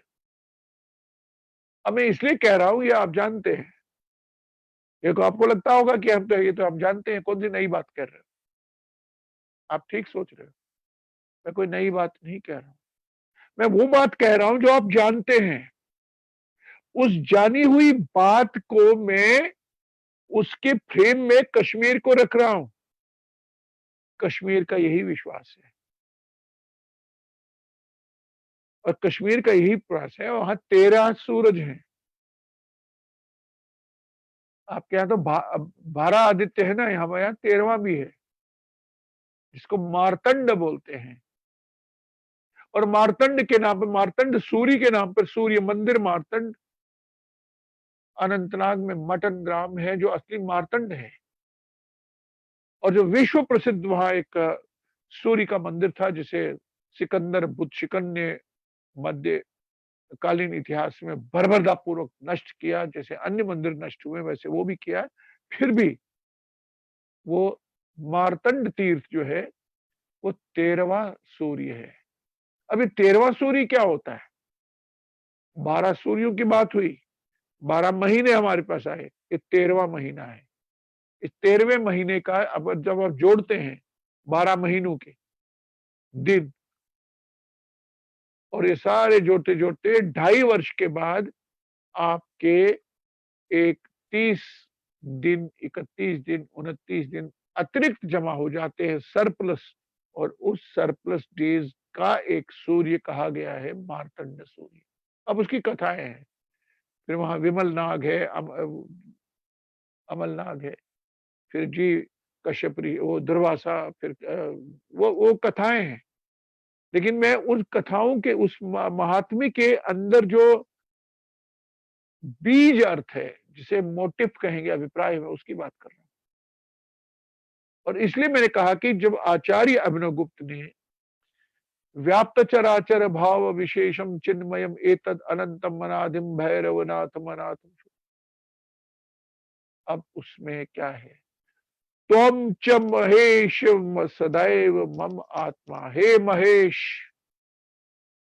हे शिव, तुम मेरी आत्मा हो। ये कश्मीर में बैठा 1000 साल पहले एक मनीषी कह रहा है। यही बात भारतीय मनीषियों ने कही। ये मैं इसलिए कह रहा हूं, जो लोग ये कहते हैं कि अलग है जी, कश्मीर अलग है, कश्मीर अलग रहा है, उस दृष्टि से मैंने ये बात की। अब यही बात वेद व्यास ने कही, श्री कृष्ण के मुंह से कहलवाई कि ममैव अंशो जीव भूते जीव लोकास के सनातना, ये मेरा ही अंश है। अब शैव दर्शन कहता है कि सब कुछ शिव है, जो जिसे तुम कहते हो नहीं है, कुछ नहीं है, वो भी शिव है। चाहे तो उसको नागार्जुन वाला शून्य कहिए, वो शून्य भी शिव ही बन जाता है। जो है वो शिव है, जो है के परे है वो भी शिव है, जो है और परे के बाद भी है या नहीं है, या कैसा है कैसा नहीं है, सब शिव चेतना है। इसलिए जब सब शिव है तो मिथ्या क्या है? शैव में इसलिए माया एक ऊर्जा है, शिव की ऊर्जा है। आवरण आपके 4-5 कंचुक हैं, 5 कंचुक हटाइए, आवरणों में हम हैं। निरावरण हो, ये नंगा न्यूड होना नहीं है शरीर का, ये वो आवरण है जो माया के हैं। उन आवरणों के पीछे जो है, वहां वो व्याप्त है वो भाव। इसलिए जो ये आवरण है, ये शक्ति है, ये ऊर्जा है। तो ये जो दर्शन है, ये दर्शन कश्मीर ने दिया, जिसे शैव दर्शन कहते हैं। जो नास्ति नहीं कहता है, अस्थि अस्थि कहता है। नेति नेति नहीं कहता है की बात करता है, एक पॉजिटिव रेफरेंस फ्रेम में बात करता है। और मुझे हैरानी है इस बात की, ऐसा क्या है अपने में समग्र एक दर्शन है, भारतीय दर्शन है, कश्मीर शैव दर्शन। इसकी गणना इंडियन फिलॉसफीज में क्यों नहीं है? सोचिए, हम क्यों 6 स्कूल्स ऑफ इंडियन फिलॉसफी कहते हैं, भारतीय षड दर्शन, जबकि होना चाहिए था भारतीय सप्त दर्शन, 7 philosophies of India, Bharat, including शैव दर्शन फ्रॉम कश्मीर। इस शैव दर्शन ने ही आपका पूरे भारतवर्ष में एक सैद्धांत की दी। इससे प्रभावित है दक्षिण में वीर शैव तक, वसवेश्वर, अक्का महादेवी, और उस वसवेश्वर की 36 शिव शरणिया, शरणिया यानी भक्तिन, साधिकाएं शरणिया बोलते हैं वीर शैव। अक्का महादेवी भी शरणी थी शैव, और उन 36 शरणियों में भी एक कश्मीरी शिव शैव शरणी है। कश्मीर से गई हुई एक स्त्री जो दक्षिण भारत में जाकर के प्रतिष्ठा पाती हैं और मान्यत हैं, बहुत सम्मानित हैं, स्वयं कश्मीरियों को नहीं पता है उसकी कितनी मान्यता है दक्षिण भारत में, कर्नाटक में, हैदराबाद में नीचे तक, जिसे बोंथा देवी के नाम से जाना जाता है, कश्मीर की थी, ऐसे प्रमाण है वहां के प्राचीन ग्रंथों में। अगर कश्मीर अलग था तो उसको क्यों स्वीकार किया आपने? तो मेरे मित्रों, ये जो मैं इस फैलाए हुए फलक पर जहां जहां तक मैं जा सका या समय की सीमाओं को देखते हुए कहा, जो कश्मीर का योगदान है विश्व को, वो कश्मीर का नहीं है, वो भारत का ही योगदान है। और कहीं भी भारत से अलग नहीं है, भारतीय काव्य मन से अलग नहीं है कश्मीर, चित्रकला से अलग नहीं है कश्मीर। आप चित्रकला की दृष्टि से देखिए, नृत्य कला की दृष्टि से देखिए, संगीत की दृष्टि से देखिए। जैसे मैंने कहा कि काव्य शास्त्र को आप भारतीय काव्य शास्त्र के कश्मीरी नहीं कहते हैं, तो क्या आप शारंग देव के संगीत रत्नाकर को कश्मीरी संगीत शास्त्र कहते हैं क्या? किसी ने कहा है ऐसा क्या? नहीं। वो ये कहेंगे जो दक्षिण भारत का संगीत है, जो भारतीय संगीत शास्त्र है, क्लासिकल, सेमी क्लासिकल, उसकी जो आधार ग्रंथ है वो संगीत रत्नाकर है। और संगीत रत्नाकर के लिखने वाले कौन थे? पंडित शारंगदेव कश्मीर के थे। लेकिन हमको क्या भिन्न लगता है कि यार इस कश्मीरी आचार्य ने लिखा, मैं क्यों अपनाऊं? नहीं, वो पूरे भारतीय संगीत शास्त्र का एक आधार ग्रंथ है। नाट्य शास्त्र की आदिम आपको जो टीकाएं मिलती हैं, कश्मीरियों ने ली हैं, अन्यों ने भी लिखी हैं। प्रामाणिक और प्रतिष्ठित जो है वो आचार्य अभिनव गुप्त की है, अभिनव भारती। और अभिनव भारती लिखते हुए आचार्य अभिनव गुप्त 1000 साल पहले ये कहते हैं कि उन्होंने उनके हिसाब से कितनी और टीकाएं थी वहां। तो ऐसा क्या है कि भरत मुनि की के नाट्य शास्त्र की भूमि की टीकाएं आपको कश्मीर में मिली हैं, प्राचीन से प्राचीनतम, जो कहीं ना कहीं हमारा संबंध भरत मुनि के साथ जोड़ता है कश्मीर का। हमारे यहाँ तो मातृगुप्त को कालिदास कहा जाता है। मातृगुप्त कलहन उल्लेख करता है, जो बहुत ही गरीबी की अवस्था में था, और वो कैसे कैसे उज्जैनी पहुंचा, जिसे उज्जैन आप कहते हैं, और वहां विक्रमादित्य के राज दरबार तक पहुंचा। और उस कालिदास से नाता है कश्मीर का, और उस कालिदास से नाता यूं ही नहीं है। कुछ लोग इसको बंगाल का बाद में कहा, ये हमारा है, कईयों ने उत्तराखंड का कहा, कईयों ने हिमाचल का कहा। ये तो होता रहता है। जब आप इतने बड़े हो जाते हो तो सारी क्लेम तो आप पर करते हैं सब लोग, ये हमारे हैं। कालिदास, कश्मीरी में कहावत है, कालिदास ताल चल पथ काल वन मुत गाट। कालिदास आप कितने भी बने रहे हो, आप कितने भी कालिदास हो क्यों ना हो बड़े, आपको अपने लोग नहीं मानते हैं, अपने यहाँ नहीं मानते हैं जब तक कि आप वहां ना पहुंच जाए, उज्जैनी किसी दरबार में, जहां भी। आपके वशिष्ठ, योग वशिष्ठ के साथ हमारी कथा जुड़ी है।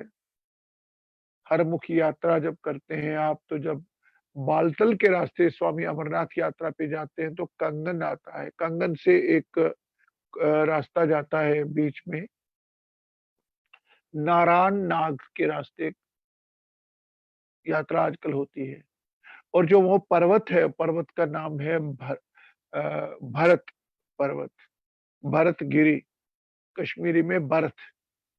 उस भरतगिरी में जो तीर्थ थे, कहते हैं, आख्यान है, लोक स्मृति है, किंवदंती है कि वशिष्ठ का आश्रम था, जहां वशिष्ठ ने लोक परंपरा के अनुसार योग वशिष्ठ की रचना की। और वशिष्ठ और भगवान कृष्ण श्री राम का संबंध आप जानते हैं, कहने की जरूरत नहीं है। तो मेरे मित्रों, मैंने इन सब पर बात करते हुए ये आपसे कहना चाहा कि ये यूं ही नहीं है कि वो अल-बरूनी हो, वो फाहियान हो, वो ह्यून हो, जो यात्री यहाँ आए, उन्होंने यूं ही नहीं कहा कि कश्मीर भारतीय संस्कृति का एक फाउंटेन हेड रहा है। सुरम्य एक प्रांगण है जहां ये सारी विचारधाराएं, जहां इतने विमर्श, जहां विचार, प्रथाएं, रीतियां टकराई नहीं आपस में, वो फूलों की तरह खुली, खिली, एक उपत्यका, एक नंदनवन बनी, सुरम्य प्रांगण बना, स्वर्ग कहा, मुकुट कहा। और यूं ही नहीं है कि कश्मीर को भारत कहते हैं। कश्मीर भारत का नहीं है, भारत है। दर्शन की दृष्टि से, सभ्यता की दृष्टि से, संस्कृति दृष्टि से, काव्य की दृष्टि से, संगीत की, मैंने अभी इतनी बातें कही आपको, भाषा की दृष्टि से, विमर्श की दृष्टि से। और कश्मीरी, जिन्हें आप पंडित कहते हैं, ये हमारा जातिगत नाम नहीं है, इसका कोई रेस के साथ कोई नहीं है। ये पंडित लोग हैं और हम नॉन पंडित हैं। कुछ लोग कहते हैं ना भारत में हिंदू पंडितों के साथ हुआ, अरे यार मूर्खो, कश्मीर में सभी लोग जो हैं, जिसे आप हिंदू कह सकते हैं, कश्मीरी हिंदू, उन सबको पंडित एक पद नाम, एक ऑनरिफिक से जाना जाता है। वो इसलिए कि जो हमारे आचार्य हुए, शैवाचार्य जितने भी हुए, उनके कंट्रीब्यूशन, उनकी स्कॉलरशिप, उनकी विद्वत्ता को सम्मानित करते हुए विश्व ने, देश ने उन्हें पंडित कहा। लेकिन अगर ये नहीं कहा होता तो हमारा क्या नाम था? हिंदू भी तो अभी अभी की टर्म है। हमारा एथनिक नाम जो है वो है भट्ट। कश्मीरी भाषा में चूंकि वर्तमान में महाप्राण ध्वनि नहीं होती, इसलिए हम भट्ट नहीं कहते हैं। भ जो है, भारत वाला द, वो बागवान वाला ब में बदलता है, यानी हम भट्ट नहीं कहेंगे, हम भट्ट कहेंगे। तो कश्मीरी भट्ट जब हम कहेंगे, भट्ट यानी भट्ट। भट्ट क्यों?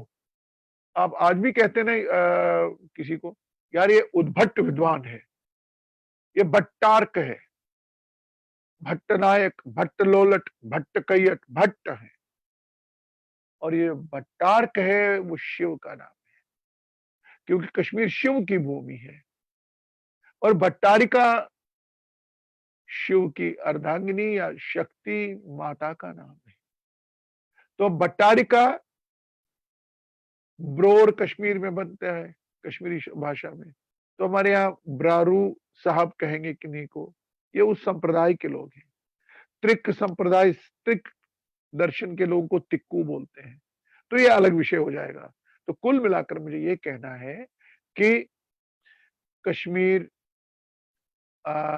को यूं ही नहीं कहा जाता है कि भारतीय चेतना का, संस्कृति का, सभ्यता का, मनीषा का इतना बड़ा सुरम्य सुंदरतम प्रांगण है। मैं यहाँ अपनी वाणी को विराम देता हूं, क्योंकि ये हरि कथा, हरि अनंत कथा अनंता है, इसका कोई अंत नहीं है। क्योंकि दो शब्द में फिर आचार्य अभिनव गुप्त के लाता हूं, जिससे आप मुझे शायद क्षमा करेंगे। ये मैंने कहा ना व्याप्त चराचर, उसमें शब्द है अनंतम अनादिम। ये अनंत है कथा, इसका कोई आदि नहीं है, इसलिए निरंतर है। और जो निरंतरता है वो स्ट्रीम ऑफ कॉन्शियसनेस होती है। और ये वर्तमान जो है, इसका एक सिरा आख्यान में है, दूसरा सिरा वर्तमान में है। प्रणाम आपको, नमस्कार। धन्यवाद। धन्यवाद डॉक्टर अग्निशेखर जी। डॉक्टर साहब ने बिल्कुल एक बड़ी, जिसको अंग्रेजी में कहें नुआंस तरीके से, बड़े फोर्थराइट तरीके से उन्होंने एक जो डिस्कोर्स था, जो ब्रह्म था, जो मिथ थी, उसको ध्वस्त किया। आज ऐसे लग रहा था जैसे हिमालय से गंगा अपने उद्गम स्थान से बह रही है। उनकी वाणी जैसे जैसे बढ़ती जा रही थी, वो हमारे, जैसे मैंने आरंभ में ही कहा था कि जम्मू कश्मीर और उसमें कश्मीर मंडल बिल्कुल भारत के मस्तिष्क की तरह केवल एक इंटीग्रल पार्ट नहीं है, जिस पर चोट की गई और पैरालिसिस हो गया, पूरे समाज को पक्षाघात हो गया, और उसी कारण स्टेट और नेशन में कन्फ्लिक्ट हुआ जो हम देख रहे हैं। उन्होंने उसकी अपने वाणी से ऐसे लगा जैसे वो समस्त भारत की फिजियोथेरेपी कर रहे थे, ताकि हम वो जो अपने रिफ्लेक्सेस को ठीक कर सकें। एक चेतना का संचार किया, एक ऊर्जा का संचार भी किया। और ये जो एक तरह से हम कश्मीर शैव दर्शन में कंचुक कहते हैं, उनके आवरणों को हटाने का भी प्रयास किया, जिसको मैं सिंबॉलिक ले रहा हूँ उस संदर्भ में नहीं शैव शास्त्र के, लेकिन जो हमारे ऊपर कंचुक ऊपर हमारे ऊपर पर्दा डाले हुए, उनको ध्वस्त किया एक एक करके। इससे कितने लोग लाभ लेंगे? केवल ये राजनीतिक दृष्टिकोण से नहीं बात की गई, ये पूरी सांस्कृतिक दृष्टिकोण से बात हुई कि कश्मीर भारतीय परंपरा, संस्कृत परंपरा, वैदिक परंपरा, जिसका साक्षात रूप तंत्र है, उस परंपरा का स्रोत है। इसको ऐसे देखना होगा। परमार्थिका और व्यवहारिका को किस तरह से पश्चिमी विद्वानों ने अलग किया, ताकि वो भारत के अपने अस्तित्व को समाप्त कर सकें, उसे ध्वस्त कर सके, जिसके कारण कश्मीरी पंडितों का भी निर्वासन हुआ। और आज जो एक अलगाववादी, एक जिहादी मानसिकता के कारण कश्मीर को पृथक रखने की बात की, जानबूझ के 14वीं शताब्दी के बाद बात होती है, उसको डॉक्टर अग्निशेखर जी ने अपने तेज पुंज से, अपने प्रकाश से पूरी तरह ध्वस्त किया। हम उनके बहुत बहुत आभारी हैं। इसलिए नहीं कि उन्होंने ये हमारे समक्ष रखा, इसलिए क्योंकि बहुत ही इसकी सार्थकता है। देश जिस दिशा में जा रहा है, डॉक्टर अग्निशेखर जैसे मनीषियों को, बुद्धिजीवियों को इस समय उनसे विमर्श किया जाना चाहिए। जो राजसत्ता के लोग हैं, जो नीति निर्धारण करते हैं, उनसे टॉनिक लेना चाहिए कि किस तरह से इस स्टेट को फिर से पुनर्जीवित करके राष्ट्र की मुख्य धारा के साथ साक्षात्कार कराया जा सके, वो सांस्कृत राष्ट्रीय मुख्य धारा। उनके चरणों में प्रणाम करते हुए मैं अरे अरे उन्हें सादर धन्यवाद लेता हूं उनसे, और करता हूं उनका, और उनसे आज्ञा चाहूंगा। लेकिन इस विमर्श को आगे बढ़ाएंगे। आज हम देख रहे हैं, उन्होंने केवल यही नहीं, वो अपने समय से, जब हम तो बहुत छोटे थे, उनके बच्चों के समान है, लेकिन अग्निशेखर एक प्रेरणा है, एक हमारे सामने एक युग पुरुष है। और ऐसा नहीं कहा गया, किसी भी बच्चे से आप पूछेंगे, किसी भी युवा से उस समय 90 के, तो वो उनको डायनामाइट अग्निशेखर डायनामाइट के नाम से इसीलिए जानते थे, क्योंकि चेतना का संचार किया। डॉक्टर अग्निशेखर जी की कृपा, उनका आशीर्वाद हम सब पर बना रहे। पूरे भारत को इनके दर्शन की आवश्यकता है, इनके मार्गदर्शन की आवश्यकता है।